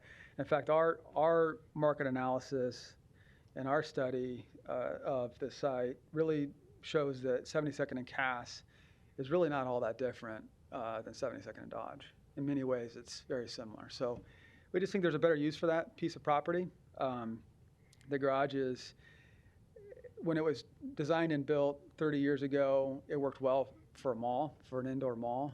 And today, we just think there's a higher and better use. Okay. So. And in that first phase, or even what we call phase one or phase 1A, is residential, senior living, the lifestyle center you're talking about there, and sort of that public space that we saw the picture of, and the new entertainment prospect, right? Yeah, that's correct. And if all goes well with this and with the redevelopment agreement, construction of those things all at the same time, 2025, 2027 desired opening? That's the intention, yeah. I mean, we have some headwinds with kind of the larger macroeconomics. I mean, right now, rates are extremely difficult for guys like us. So we're working through that. And we're, that's the intention, though, is we want to be going as quickly as possible. And I realize there's lots of different factors, especially with a redevelopment site this large, when we talk about phase 2 and phase 3 and when that could occur. But I am interested in talking to you further when we talk about the redevelopment agreement about this 2025 to 2027 period and how we can build some assurances around that. And I know you have your upcoming annual retail convention. That's right. In which you intend to have a major presence. Yeah, so ICSC is the International Conference for Shopping Centers. It's every year. It's in Las Vegas. And so Woodbury has a booth there where we present. We do a lot of business there, securing retail. You know, Woodbury's real estate portfolio, the retail part of it is very healthy. I don't remember if you have 93% occupancy, which is basically no vacancy from a retail standpoint. So we're really excited about that. We think we'll have a great showing at ICSC. We've been working really hard with our partners Lockwood to help on the retail piece at ICSC. And, you know, it's a critical part to helping make this thing go. Mm-hmm. With the intent on having new to market type opportunities. Yeah, that's still. right. Yeah. Yep. Okay. Thank you. That's what I want to further engage you on as we talk about this project and as we talk about the redevelopment agreement, those timeframes, and then also definitely maintenance of the site. And I know we'll do that. Sure, you bet. Thank you. Mr. Harding, you're recognized. First, I know you can't make the motion, but I'm sure you would be the first to want to do so. But so in your honor, I will make the motion to approve. Thank you. I'll second. All right, there you go. And secondly, just a couple things.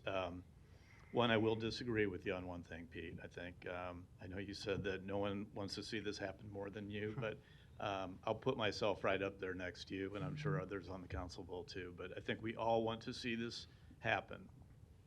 And I appreciate a couple of the residents, Mr. McGear, I believe is how you say his name, but who've come down to express their frustration. And I understand that frustration, but, and I'm sorry, Josh and Dave and Walker, if you want to sit down so you don't have to stand the whole time, that'd be fine. I understand the frustration that not only the people who live around there or who drive around there, or really, quite frankly, are in the city of Omaha who see that. I think I get it. The frustration is kind of felt on a couple different levels. One, to look at it, but also to see something not happening on what a lot of people think is kind of like, you know, the gathering center of Omaha, Nebraska. And I remember when Frank Krejci and Chip James kind of announced their partnership to start a project here, that's exactly what was said. It was kind of Omaha's meeting place where we'd go to celebrate, and in other times we would go to protest. It is an important part of Omaha's history, and it's an important part of Omaha's future. And I think that's important to state because things like this can't happen overnight. And I understand the frustration, but remember, even before it was in its current condition, it was a vacant mall. And there were a couple of retail, when Frank Krejci bought it and had a couple of retail kind of operations going on in there, it was completely underutilized. And again, that's kind of the heart of Omaha. And to see nothing happening there at that time, and to think that nothing would happen there I think would be devastating for the city. And so, like many projects, it takes time, and it evolves, and different partners come along, and different partnerships are formed, and different visions are conceptualized, and what ends up at the end of the day is completely different than what began. And I think that's what we're seeing here. And I understand the frustration, but I also understand and hope that people can remain not only patient, but optimistic about what can be here. One of the things I was talking with some people earlier today to illustrate that point is in Indianapolis, there is a downtown mall that's called Center, I think it's, hold on, yeah, Circle Center Mall.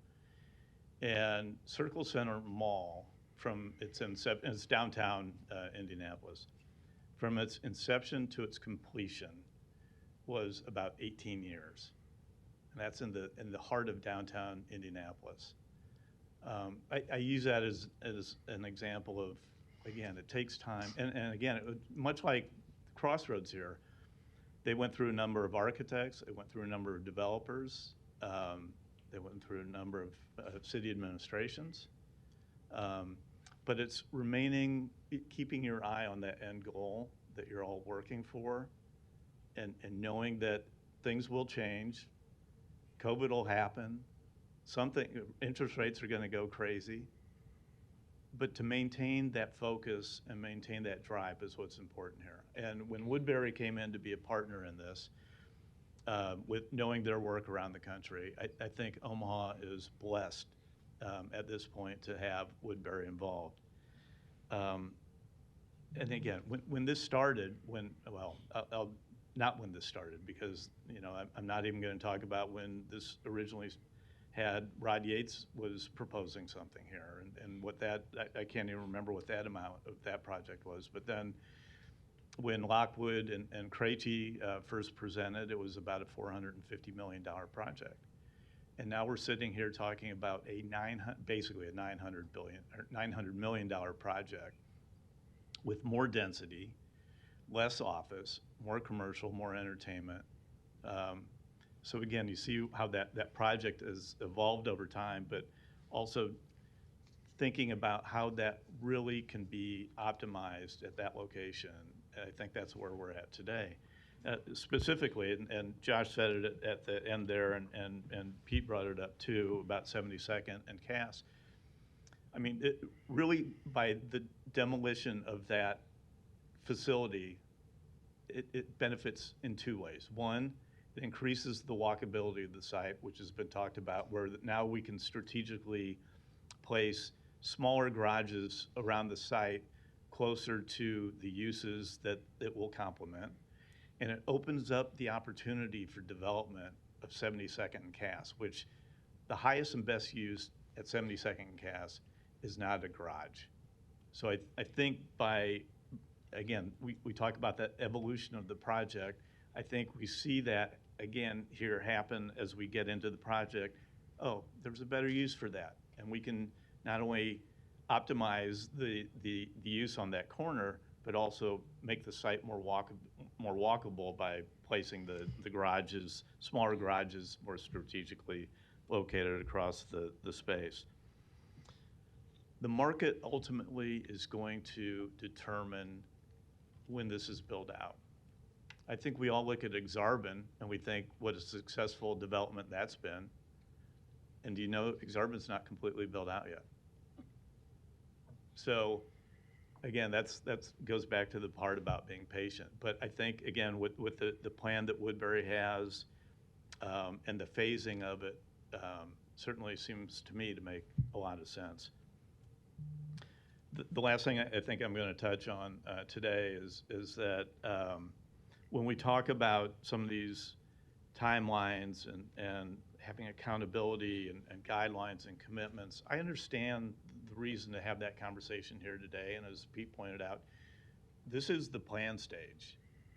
I think that the time we really need to consider those is when we get to the agreement stage. But have those conversations now so that when we get to the agreement stage, we have some of those. But again, I think there needs to be some flexibility, consideration for flexibility when we get to that point, because again, markets are going to change and the market is going to drive probably what the final product will be.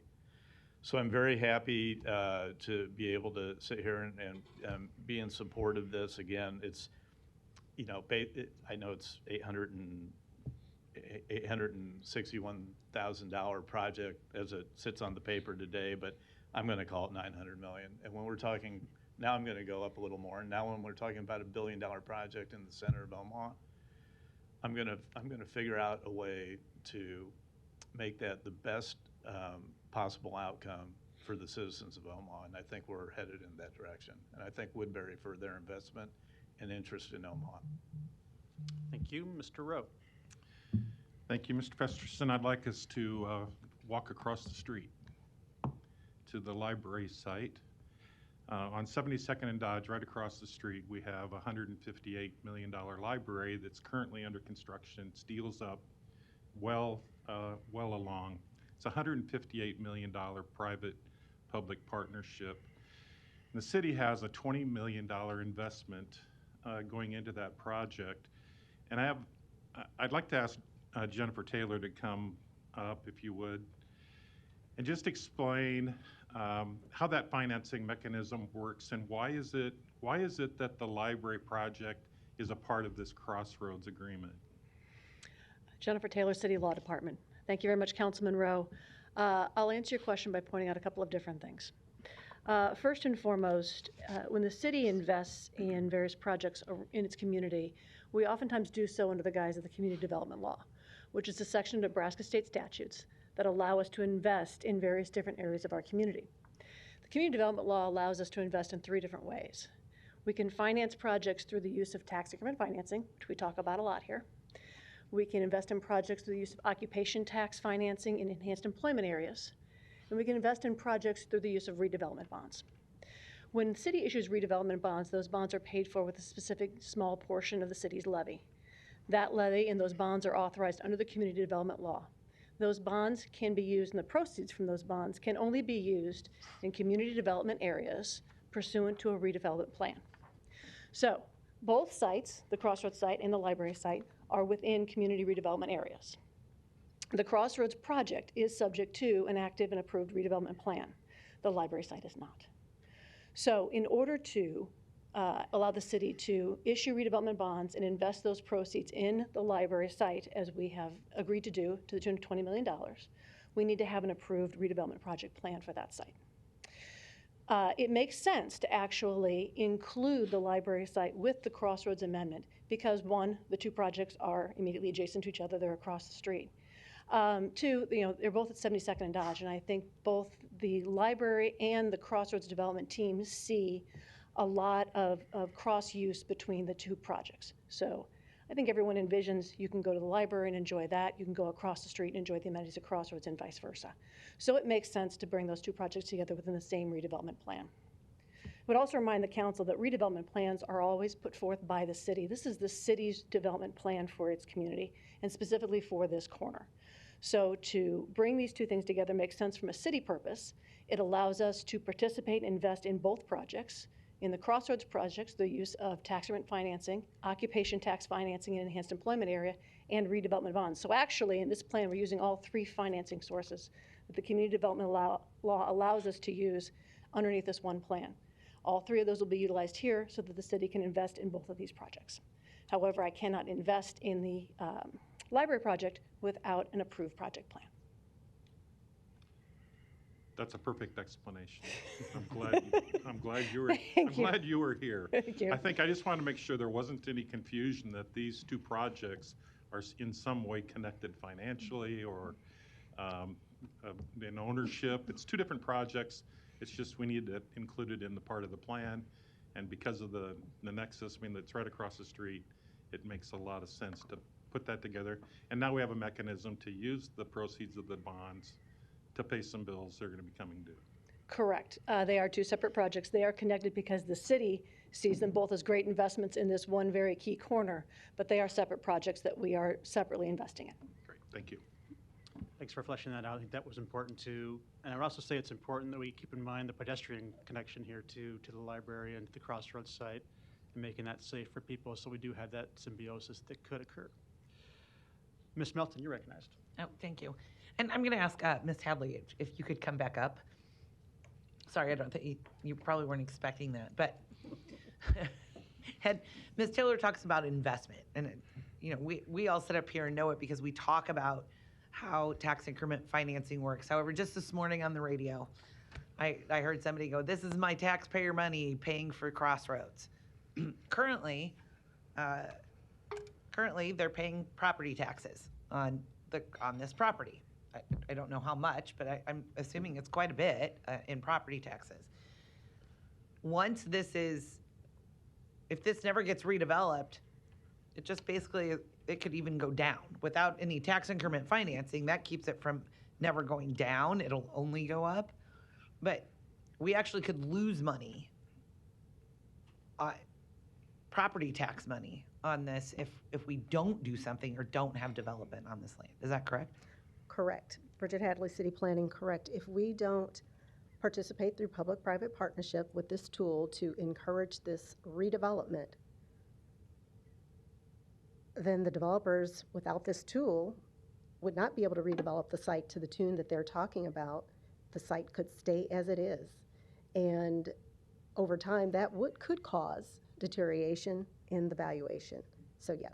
And that, it could that actually could even, happen. It could actually even hurt the values of the properties of the people that live around Surrounding there. it, I think correct. I mean, one of the residents came up, if this just stays that could happen. This dirt land, I think it could start to affect their property taxes.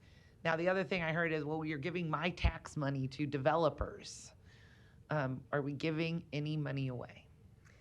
The city of Omaha is not giving any money away.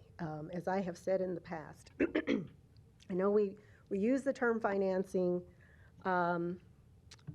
that's in the word tax increment financing, but it is the developers who have to come to the city with their proposal of what they're going to redevelop with their, you've heard the term capital stack, their sources, equity, traditional financing, all the tools that they can pull together to help finance the project, in this case, almost a $900 million project. They have to put that together and actually start construction before new tax revenue can be generated. And it's only through that new tax revenue that they do pay into the county treasurer that is then rebated back to them. Just that little portion, the new, rebated back to them to help pay back the debt that they incurred to construct that project. So Right. the So city is not giving away any of its money. Right. In this case, the owners are taking out, we say it's roughly $105 million in tax increment financing if we approve this today. The owners have to go take out a loan, a private loan from a private banking institution for $105 million. If I could correct, $101,700,000. $101,700,000. Which includes capitalized interest. Yeah. Sorry, okay. So, but they go take that out. It is not backed by the taxpayers. Not. If the project they don't fulfill the project, or somehow this doesn't fulfill, they owe the bank for that loan. Correct. The city is not a partner in the debt, any of the debt that the project owners incur, the bank financing that they Right. come to. My property taxes have not a penny Your property is taxes, going towards the tax increment correct. financing. Even the adjacent property owners, their taxes are not involved.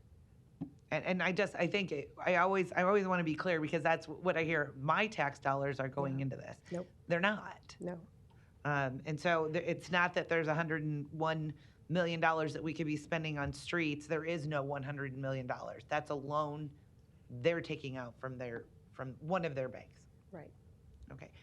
And so knowing that, the developers have an incentive too then to make sure the project happens and moves forward, because they've already financed. And in this particular project, I know you may not know the specifics, but there's been a lot of work. Everybody says nothing's been done, but the infrastructure, all the utilities that go underground that we can't see, that a lot of that, they use the tax increment financing money for the utilities. And there was a lot of road work that was done on Dodge Street and Cass Street that's already been completed. So. Well, no tax, as far as I understand and know, no tax TIF money has been generated quite yet. None. Or at given this to them. point, So none has they've been had to generated. come out of pocket, and they are still, and that's a great point. I mean, Lockwood can talk to it the most. They are out that money, but they had to expend those dollars to get this site redeveloped to the point where it can now have above-ground redevelopment in addition to the garages, so. Well, that's a good That's point. a risk. The developers are the ones who are at risk, not the city, no, not the government.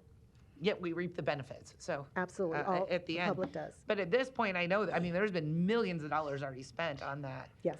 property. I don't want to speculate, it's not really my area, but we've watched the street projects, and it's benefited the citizens. These are. this Putting in was the grade. road projects Mhm. on Dodge, road projects on Cass. Yes. That all of us use, and that has been paid for, not by the city, but has been paid for by the developer. Right.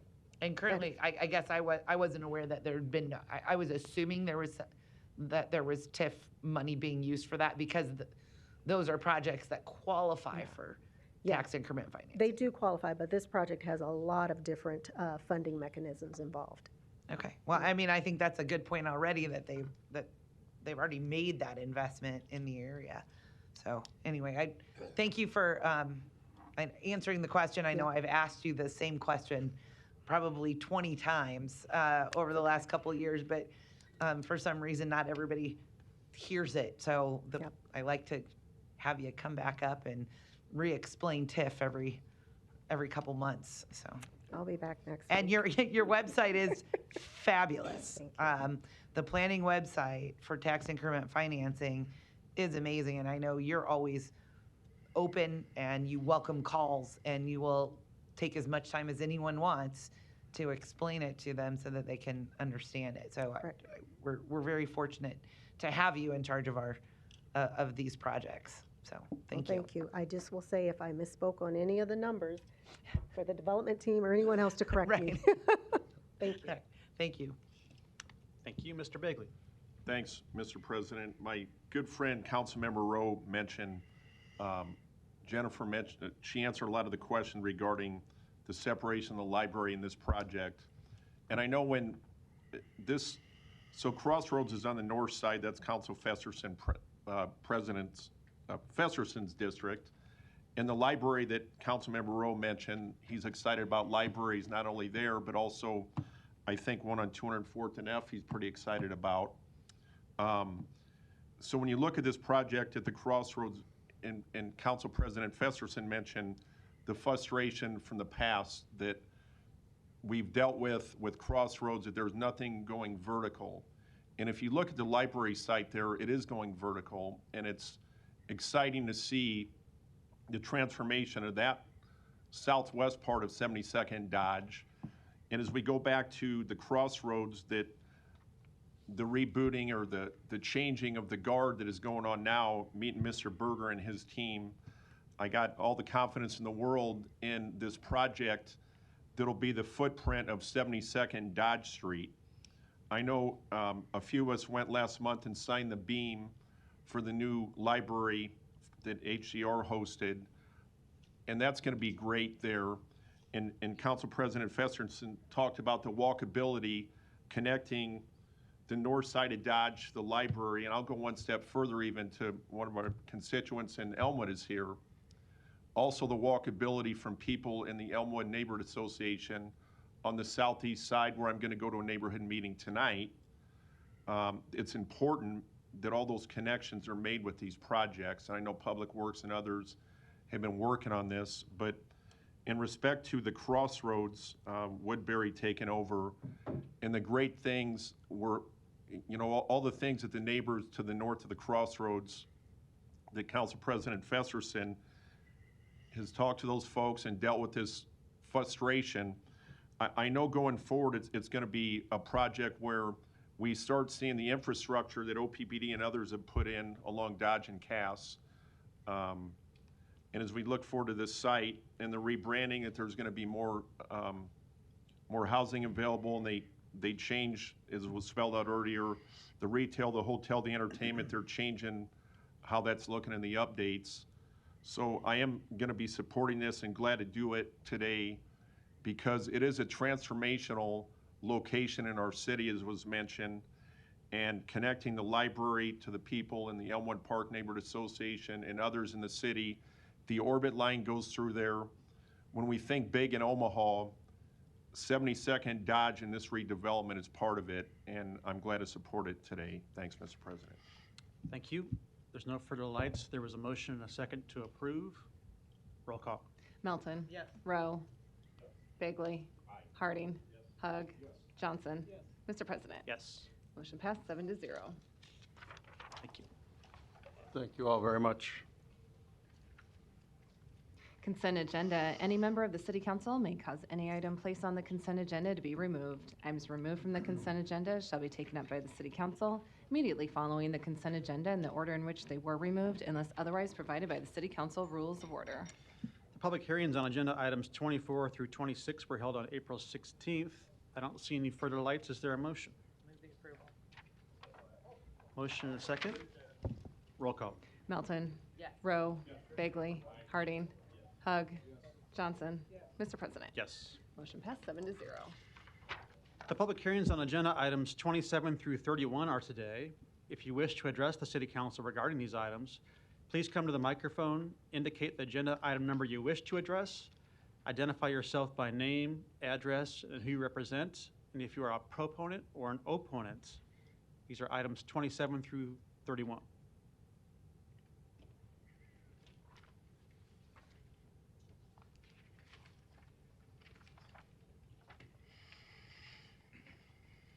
You know, Mr. President, I have come to the conclusion, 1981, you was in college, right? I had to believe that. Number 31. Anyway, 1981, Donnie, which item are you speaking to? let me do the address thing first. Okay. Okay. Donnie R. Johnson, the Johnson Equestrian Foundation, and North Omaha Concerned Citizen Foundation. And item number 31. But anyway, in So 1981, it's got to be about police motorcycles and the police department, right? yeah, but at the University of Nebraska of Omaha, we're allowed to use subjects to prove a point. And that was, No, you got to be on topic to this point, number 31. well, can I ask you a question, sir? No, you can't. Well, anyway, back to 1981, when I was in Nigeria, Enron, All right, and Donnie, MUD. you're off topic. Okay. Yeah. Any other testifiers on these items? Public hearings are closed. Move the approval. There's a motion and a second to approve. Roll call. Melton. Yes. Rowe. Bagley. Harding. Hug. Johnson. Mr. President. Yes. Motion passed 7-0. Item 32, a resolution to approve the appointment of Bridget Baumgardner to the Omaha Municipal Land Bank. The public hearing and vote on number 32 is today. Proponents, please. And I'll remind council members on these next 4 items, this is different than most appointments in that it requires 5 votes to approve these. Go ahead. Hello, my name is Leslie Smith. I am representing Omaha Municipal Land Bank, address 1905 Harney Suite 224, Omaha, Nebraska 68102. Thank you. I'm here to answer any questions that you may have. All right, thank you. Any other proponents today? Seeing none, any opponents? Public hearing is closed. Ms. Johnson, you're recognized. This information is for the record. Bridget Baumgardner is not present today.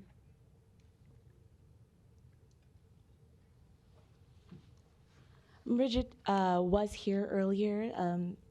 She had a scheduled appointment she took 1 hour and it went over. But she sends her regards. She's very passionate about Omaha. She's also been an ambassador, which is a program that the Land Bank has administered to prepare people to become familiar with the Land Bank and be prepared to serve as a board. She's happy to answer any additional questions afterwards. Thank you, Leslie. I understand your position, but please respectfully understand mine. The city of Omaha has not done a very good job at being diversified on these committee appointments. And I have been advocating for a different outlook for that. I've also instructed staff to make a invitation for individuals to come so that I would have the opportunity to ask questions to make a informed decision and do due diligence, which I'm required to do as a city council representative when I make a decision. When a representative is not able to come and give me that opportunity, then that puts me at a position where I feel compelled to vote no. Thank you. Okay. Thank you. Mr. Begley, you're recognized. Thanks, Mr. President. I had the opportunities, I called Ms. Baumgartner and spoke to her last week. I also had a constituent reach out to me that was interested in this position several weeks ago, which I referred to the mayor. The mayor made her selection in Ms. Baumgartner. It wasn't the one I gave her, but the mayor's entitled to pick who she wanted, and after having the phone conversation with Bridget, I am comfortable making a motion to support her today. I also had another email from a constituent that doesn't live in my district, but was advocating for a lady that lives in my district that I was glad to make a recommendation on behalf of her as well. And she politely said it was not within her time that she could commit to the land bank. So with the one that I did refer, the one that declined the nomination for her going to the mayor, I am again with Bridget. After having that conversation with her, I'm glad to support her nomination today. Thank you. Motion and a second to approve. Ms. Melton. Oh, yes, I just wanted to note that I exchanged emails with her. She was very prompt in exchanging emails. I saw her phone number. She said she was willing to speak at any time. So I'm always perfectly comfortable with contacting people ahead of the meeting, and I appreciated her willingness to meet or do whatever at any time before or after her appointment. So please let her know that I appreciated her prompt response to my email as well, and I support the appointment. Thank you. No further lights. Roll call. Melton. Rowe. Bagley. Harding. Hug. Johnson. Mr. President. Yes. Motion passed 6-1. Thank you. Item 33, a resolution to approve the appointment of Itzel Lopez to the Omaha Municipal Land Bank. Public hearing and vote on number 33 is today. Proponents, please. Hi, Leslie Smith, Omaha Municipal Land Bank, 1905 Harney 224. I am here in support of Itzel Lopez. I'm going to also say that she was also here and stayed for 2 hours and had to leave for a prior appointment, so I do apologize for that. Thank you. Other proponents to number 33? Seeing none, any opponents? Public hearing is closed. Mr. Hug. I am familiar with this candidate, Ms. Lopez. She's very active in the community, and I think she'd be a tremendous asset on the land bank. Is that a motion? So moved. Second. There's a motion and a second to approve. No further lights. Roll call. Melton. Yes. Rowe. Bagley. Harding. Hug. Johnson. Mr. President. Yes. Motion passed 6-1. Item 34, a resolution to approve the appointment of Susan Routh to the Omaha Municipal Land Bank. Public hearing and vote on number 34 is today. Proponents, please. Leslie Smith, Omaha Municipal Land Bank, 1905 Harney, Suite 224. I am here in support of Susan Roth appointment to the board. I'm Thank here you. to answer any questions. Any other proponents to number 34? Seeing none, any opponents? Public hearing is closed. Mr. Harding, you're recognized. Thank you, Mr. President. I talked to Susan, reached out to her, and she was very responsive, much like Bridget Baumgartner was, and talked to her about this appointment and her willingness to serve even in the non-voting position. Went over the resume with her, and I think she'd be a more than qualified candidate for this, so I'll make a motion to approve. Second. There's a motion and a second to approve. Ms. Melton. Yes, and I should have mentioned, I did exchange emails with both Itzel before and with Susan, and I believe Itzel was actually in our council office, I believe, last week. She was willing to come around and meet with anybody. I know Susan said the same. She exchanged emails, so I just wanted that to be on the record that all of these appointments were everyone was open, available, and very responsive. So thank you. I'll be supporting this as well. Thank you. Ms. Johnson? Thank you, Mr. President. I want to reiterate my position, and this situation just puts me in a untenable situation over and over again. It's not about the availability of someone. It's about being able to come in front of this city council and answer questions on the record as far as I'm concerned and as far as the needs of the constituents that I serve is concerned. And so I will again take that stance of saying no. Okay, thank you. There's a motion and a second to approve. Roll call. Melton. Yes. Rowe. Bagley. Harding. Hug. Johnson. Mr. President. Yes. Motion passed 6-1. Item 35, a resolution to approve the appointment of Mike Reedman to the Omaha Municipal Land Bank. Public hearing and vote on number 35 is today. Proponents, please. Hi, Leslie Smith, representing Omaha Municipal Land Bank, 1905 Harney Street, 224. I am here to answer any questions. Mike is currently serving in a voting capacity. He is stepping aside to a non-voting capacity to allow for new members to eventually join the board and train them on the way out. He's a founding member, so before he steps away, he's been willing to help train the new oncoming board members. So I'm here to answer any additional questions that you may have. Thank you. Any other proponents today? Seeing none, any opponents? Public hearing is closed. Mr. Harding. Thank you, Mr. President.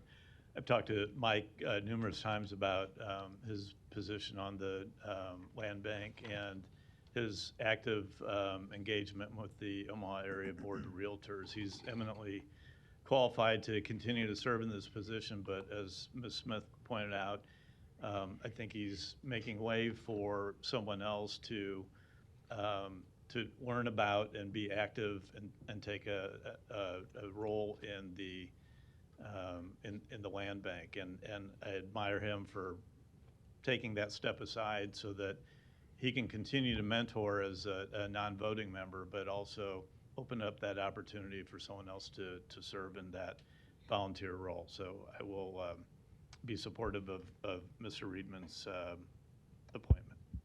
Thank you. Ms. Melton. Yeah, and I'll be making a motion to approve his appointment. I'll move to approve it. But I really wanted to just say publicly, I wanted to state my appreciation to Mr. Reedman for the amount of time that he has spent and dedicated to the land bank, and which has benefited our entire city. I'm very appreciative that he took that appointment many years ago to represent District 7 on the land bank. But this just goes to show what a great guy he is as well, that he's going to continue to try and mentor other people. I mean, what a great example he is to others.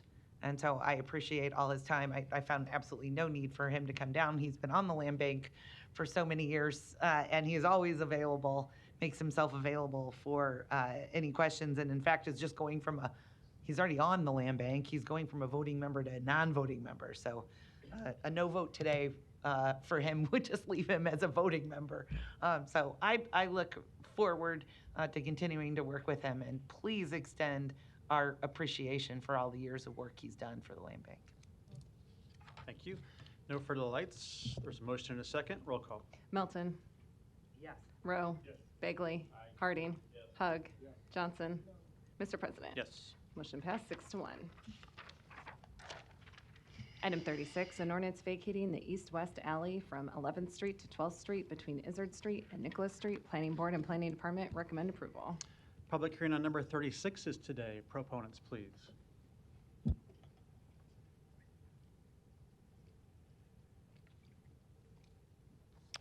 Good afternoon. Jay Klein, 10404 Essex Court, representing the applicant White Lotus Group.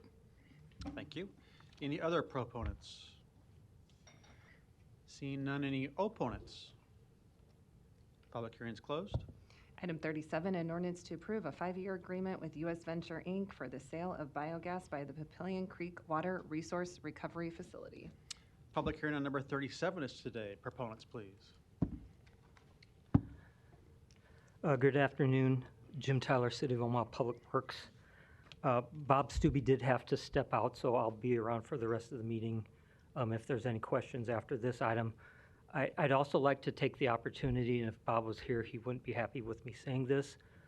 He is receiving this Thursday from the American ACEC Pillars of the Community Award for his close to 5 decades of service as a professional engineer for the City of Omaha. That includes almost close to 2 decades as the Public Works Director and close to 3 decades for Metropolitan Utilities District. Well, thanks. Thanks for sharing. We'll have to embarrass him the next time he's Yes. here.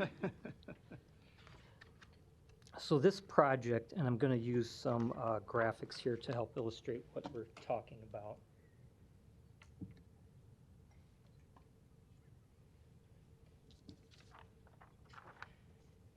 So this project is for the monetization of our biogas that we produce at our Papillion Creek wastewater treatment plant. And besides myself, I have Dave Neubauer, who was working with U.S. Ventures, who our contract is with, and Jake Hansen, our project manager, and just Jake's been managing capital projects for the city for a number of years, and he's kind of behind the scenes, helps get millions of dollars worth of work done, so I wanted to give him a little bit of a thank you for all the work he's done on this project. This is a really big deal for the city. This is going to help the City of Omaha capitalize on natural gas that we produce at our Papillion Creek Water Resource Recovery Facility. We've been making use of this natural gas as a resource for many years. We've used that gas in the past to help offset the need to purchase gas and electricity that operates the treatment plant. We have made, and we are in the process of making investments at the facility that will produce and capture more gas. And this contract with U.S. Venture will allow us to work with a partner that will help us best capitalize and monetize on that gas production. And just to let you know in context, we're anticipating revenues of over $5 million annually from this investment, and that's on the low end. We could see revenues on the high end of close to 9 or 10 million, depending on the gas markets and how they materialize in the future. And just to illustrate a little bit of what's going on down there, you can see on the screen, this here is the area of work that's happening.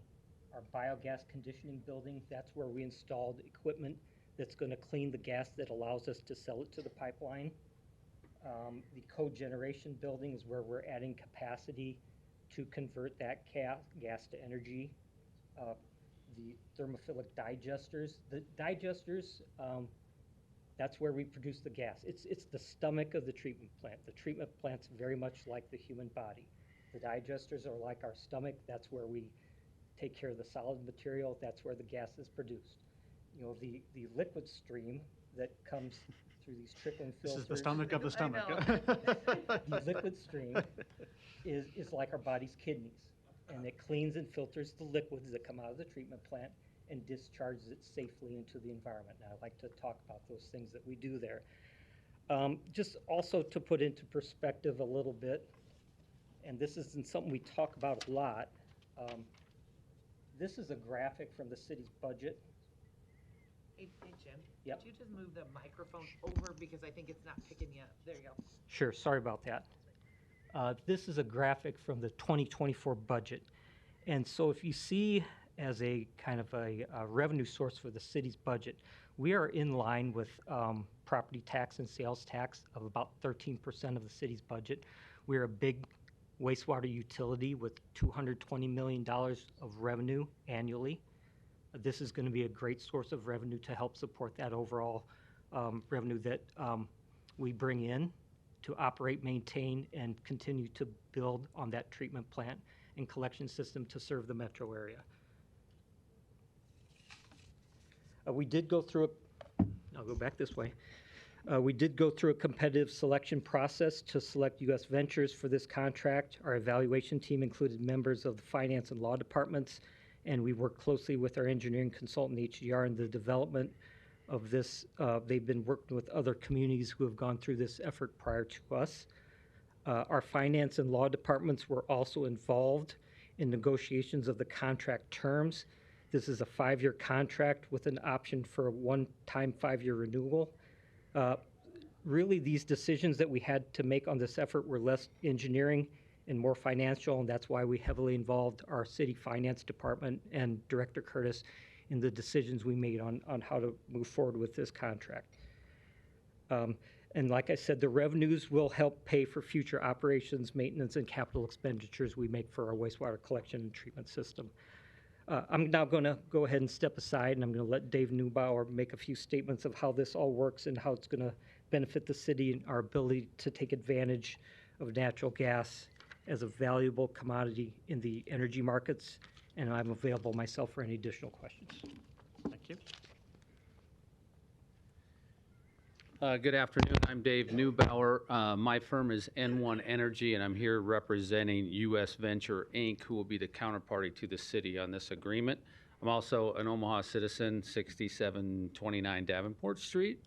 So essentially, the city has been capturing methane off of these digesters and using that energy. And I think, as we all know, methane is the worst greenhouse gas there is. It's 50 times more lethal than CO2 for the atmosphere. And so this project, where the city is capturing this biogas, it's allowing the city to participate in the United States Environmental Protection Agency's Renewable Fuel Standard Program.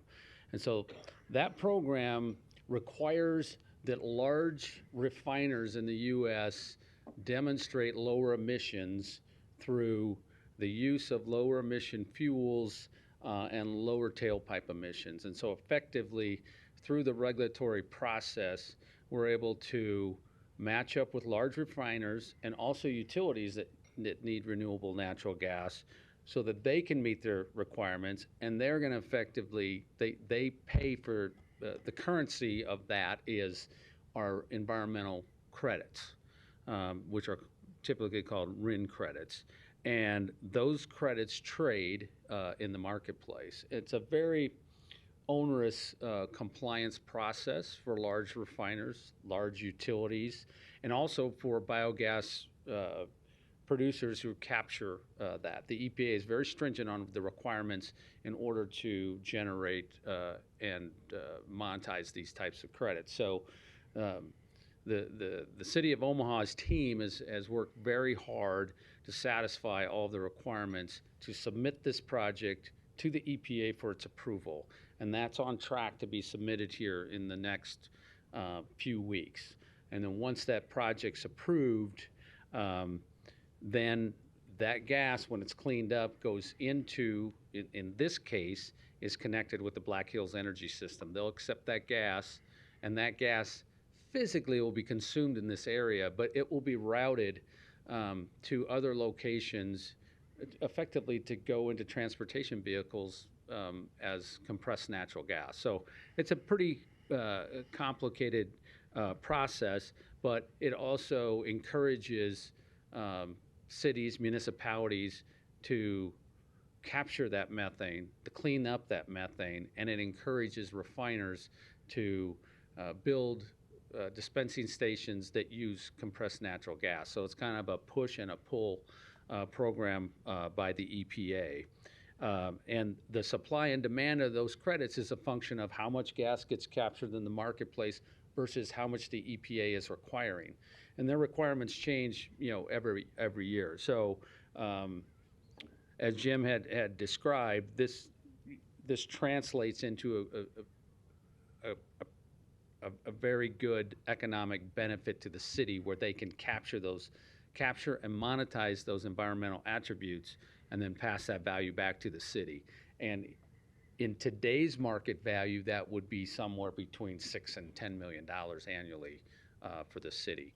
Once the registration is approved And that process, there's kind of a follow-on approval process once the facility is approved, and then this monetization has another approval process. But the city could be accruing value as soon as here in the next few weeks, and those dollars would probably, the timeline of those cash flows would be probably Q3 of this year. So I think I'll finish with that unless someone has any questions. U.S. Venture as a counterparty is a private entity. They're not publicly traded, but they are a creditworthy energy company that's been in business since the 1950s. It started with four brothers that were gasoline jobbers. And fast forward 70 years, they're one of the largest renewable energy marketers and traders in North America. Great. So I think with that, I'll stop. And if there's any other clarifying questions, be happy to answer them. Thank you. Any other proponents today?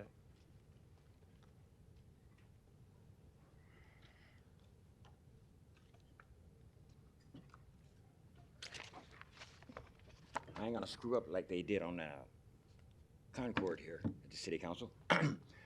Donnie R. Johnson, the Johnson Equestrian Foundation, and North Omaha Conservative Citizen Foundation. I would like Mrs. Councilman of my district, Mrs. Johnson, to continue working with these gentlemen because we had the same program with Enron, MUD in 1981, but Enron pulled out and I lost money. So we would like to piggyback off the same program. Okay. But I left Nigeria in the heat of a war. Any other proponents today? Seeing none, any opponents? Public hearing's closed. I'll just thank Public Works for that presentation. The Public Works Committee, after hearing about it, felt it was an important thing to highlight today, even though it's just public hearing. And it being the week of Earth Day, I think a very important message too. This is one of those projects that just makes total sense. It's addressing wastewater and energy and emissions while producing revenue for the city. So I want to commend the department for pursuing it. And it's exactly the type of project that we should be including in our climate action plan going forward as a city as well. Thanks for being here. Item 38, an ordinance to amend Section 23-177 of the Omaha Municipal Code by adding the employment classification for sports complex manager. Personnel Board recommends approval. The public hearing on number 38 is today. Proponents, please. Chelsea Ship, Human Resources Department, just here to answer any questions. Thank you. Any other proponents? Dan Cedar, Parks and Recreation, here to answer any questions. Other proponents? Seeing none, any opponents? Public hearing is closed.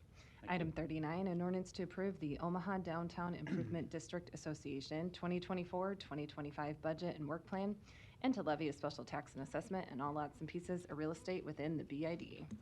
Public hearing on number 39 is today. Proponents, please. Holly Barrett, Omaha Downtown Improvement District, 1620 Dodge Street, Suite 140, Omaha, Nebraska. Just here to answer any questions. Thank you. Any other proponents? Seeing none, any opponents? Public hearing is closed. Item 40, an ordinance to accept the bids and to approve agreements to provide homeless encampment cleanup.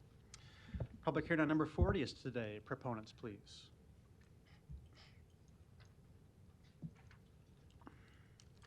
Hello, Tamara Dwyer, City of Omaha Mayor's Office. Just here to answer any questions. Okay. Thank you. Any other proponents? Seeing none, any opponents? Public hearing is closed. Mr. Begley, you're recognized. Thanks, Mr. President. Tamara, you got a minute, please? Yeah. Good afternoon. Hello. We had a good briefing on this. You gave to most, I think, all the council members and staff, I believe, last week. So just tell me briefly how this this ordinance where we have 4 contractors will go out. So confirm for me how your team, how that will change in respect to, most of us get emails about homeless camps, and your team goes out and compassionately reaches out to them, speaks to them, tries to get them a case manager, and give these men and women direction on where they can go to try to get help. Am I so far so good? Yeah, you're doing good. Okay. And in the past, when your team would get done with what you do, you would direct people, and then if a campsite is cleared, I know it was a process of who do we send to clean it then? Is it parks, weeds and litter, or is it public works? I know in the past it was frustrating for me. There was some camps identified that you and I know where the people were cleared out and moved on, but there was some trash and things that were left behind that people would see. So with this ordinance here today, the 4 contractors, how will that process work now in respect to cleaning up after your team's done? Yeah, so the process to get up to that point of maybe we might need some additional cleaning would work pretty similar to what it has been. So up into the point of, okay, the area is vacated. Now we got folks to a better place, a safer place, preferably indoors, right? But not always. But we have determined the space to be vacated. The difference with this, it would just mean that those contractors, the scheduling, the assessment of those locations would just go through my role with myself and our street outreach community liaison, Kurt McGee. We would just kind of facilitate the scheduling and the assessment of those locations so it's more efficient, and also so that we don't have so much confusion, right, of whose area is this. It can happen a little bit quicker, and also so that our efforts to end homelessness within my role kind of are coordinated, right, and collaborating with all of the different city departments. I guess in a easier way, smoother process.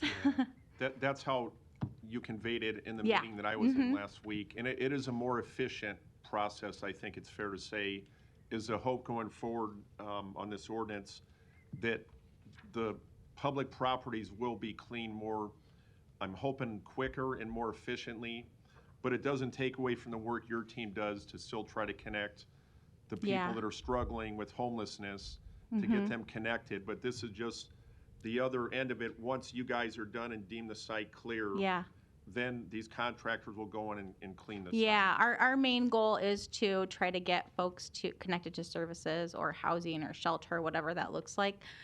So the main goal of this isn't to prevent or end encampments necessarily, because we know that we might not be able to do that, but get people connected to services and housing and shelter. That's the goal of this work. So, yeah. Okay, and I know the 4 that are before us today, I think 3 of them are local. I think one of them is from out of town, is that? I believe so, Yeah, yes. I was looking through that, and are these SEB members, these businesses? 3 of the 4 are SEB members. Yes, I did confirm that with Okay, I appreciate HR. that confirmation, because that's important. If there's work to be done, I wish it was city crews doing it, but sometimes resources get stretched Yeah. thin. And my hope is with the mayor's bringing this forward is that it'll be in a process, it'll be more efficient. And again, it doesn't stop the outreach that your team is Right. doing to help people that are homeless. Yeah, and part of it is also like what we try to do is to limit the amount of cleanup that we have to do on the city, on the city side of things. We're allowing folks to maybe take their things with them or giving them tools to clean up after themselves so we don't have to take on a lot of that cost of cleaning it up. And that has happened for several locations last year, as I shared with you that information when we had met. But yeah, part of that kind of goes into this as well. And that's the last point. I'm glad you made that, because people that are homeless, sometimes they don't want their things thrown out. And with camps comes waste of belongings or things. If they want to keep them, the people will be allowed to keep them. But if it's to the point where they're in a place where they can't take things, Yeah. this will help clean that up. So I appreciate your taking the time to just walk us through that. Yeah, Thank no you. problem. Thank you. Mr. Rowe. I just wanted to take a moment to thank Tamara for the work that you're doing with Kurt and your team. You've got one of the toughest jobs in the city, I'm convinced. Cities all across the country are having difficult conversations about how to work with homeless people. It's a complicated subject. I think even this week, the Supreme Court's actually hearing a case from a city in Oregon that is trying to do, trying to come up with answers. And so the Supreme Court will be weighing in on that small town in Oregon. So just wanted to take a minute to thank you. I know it's tough. Appreciate you coming to work every day. Thank you. Thank you. I appreciate that. Thank you. I'm supportive of this next week, too. I think it is important and it is needed. We all have instances where cleanup is warranted on our public property, parks and trails, for example. But I also appreciate the approach you're taking with it, which is the person first and services first. And ultimately, that is the answer, is working with our shelters and rapid rehousing and affordable housing options to address this issue that we're all facing. So I appreciate that, and also want to point out that I also appreciate the effort to include local companies and small emerging businesses in this contract. And in our discussions, depends upon volume and depends upon how you'll manage it with them. It depends upon demand, but we don't anticipate something probably more than $20,000 to get this addressed, and to me, that's well worth it. Thank you. Thanks. No further lights. Next item. Item 41, an ordinance to approve a master development agreement with the Omaha Housing Authority and Brinshore Development, LLC for the housing plan component of the Choice Neighborhoods Implementation Grant Transformation Plan. Public hearing on number 41 is today. Proponents, please. Hello, Kelly Johnston Dorsey, Planning Department. The Master Development Agreement before you is needed as part of our CNI South grant. The agreement outlines the roles and responsibilities of the three parties, the City of Omaha, the Omaha Housing Authority, and Brinshore Development. Brinshore was competitively procured in 2021, and they were part of our CNI application that we received. I'm here to answer any other questions you may have. Thank you. Other proponents? Good afternoon, members. Joni Poor, Omaha Housing Authority, 1823 Harney Street, here to answer any questions. Our Board of Commissioners has already fully reviewed and approved this agreement as well. So we are obviously fully in support of the passage and approval of this agreement. Thank you.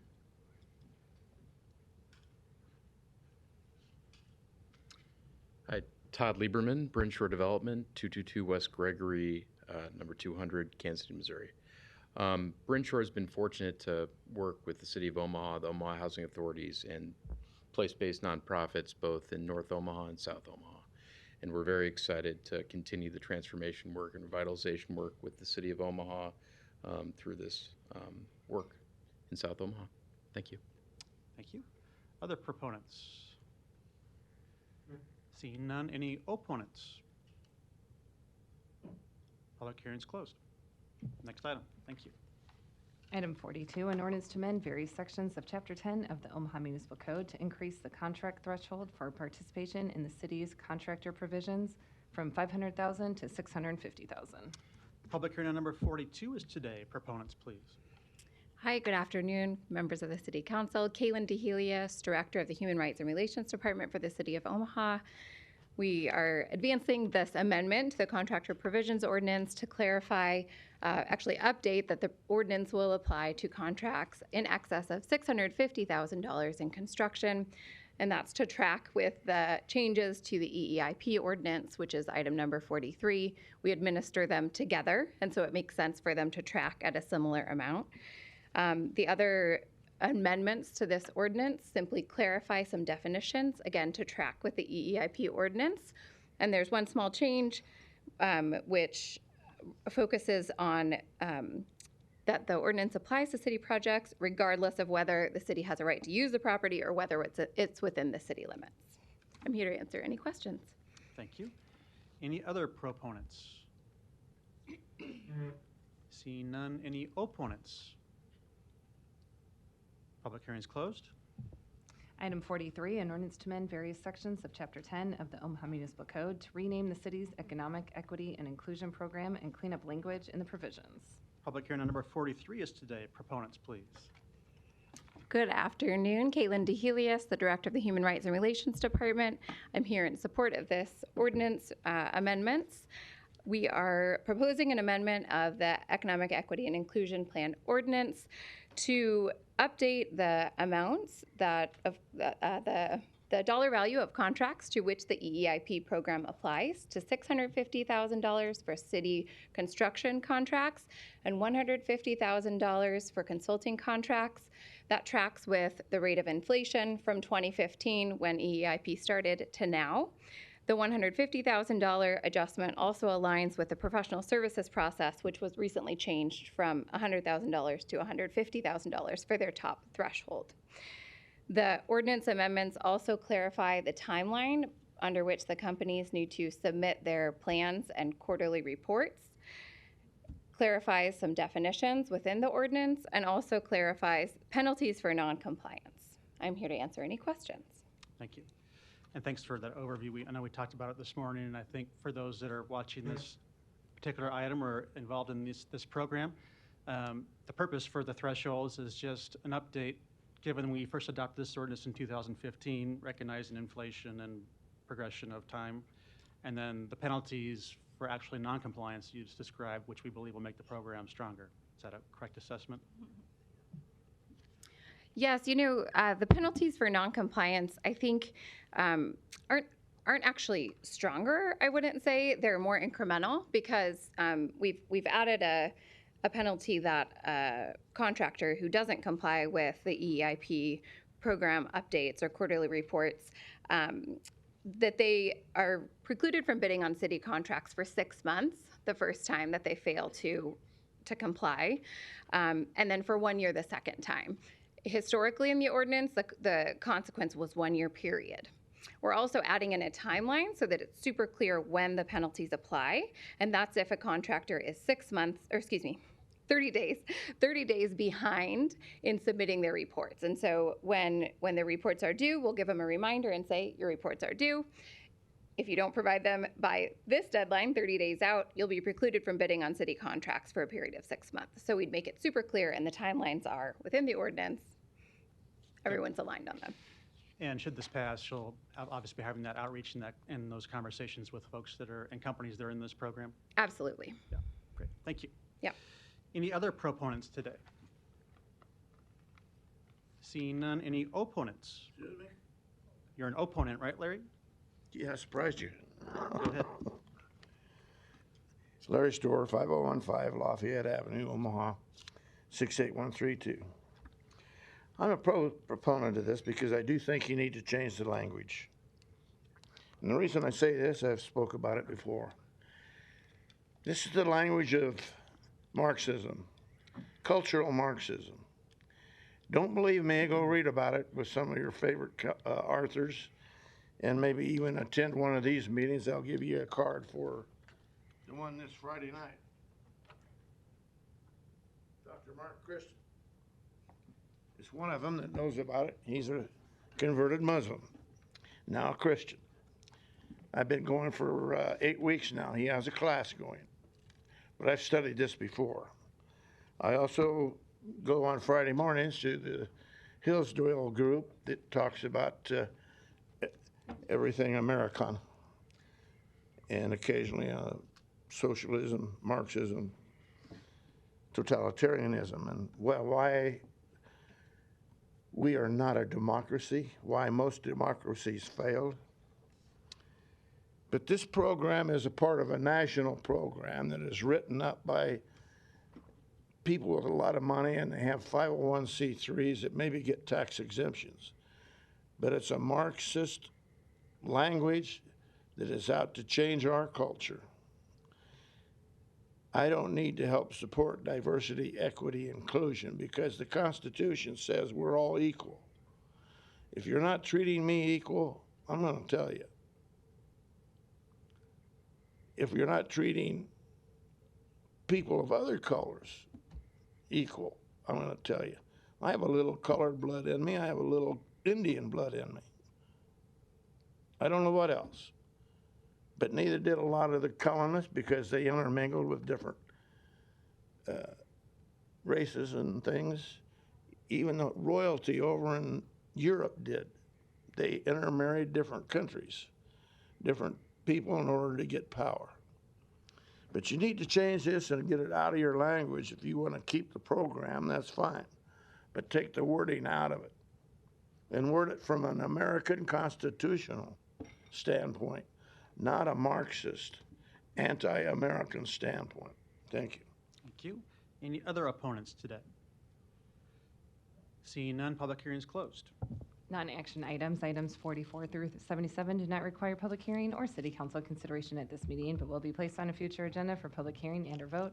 The reason for non-action is noted after the item on the agenda, as well as the date the item is expected to appear on the agenda for consideration. Is there a motion to adjourn? Motion and a second. Roll call. Melton. Rowe. Bagley. Harding. Hug. Johnson. Mr. President. Yes. Motion passed 7-0. Meeting is adjourned at 4:35.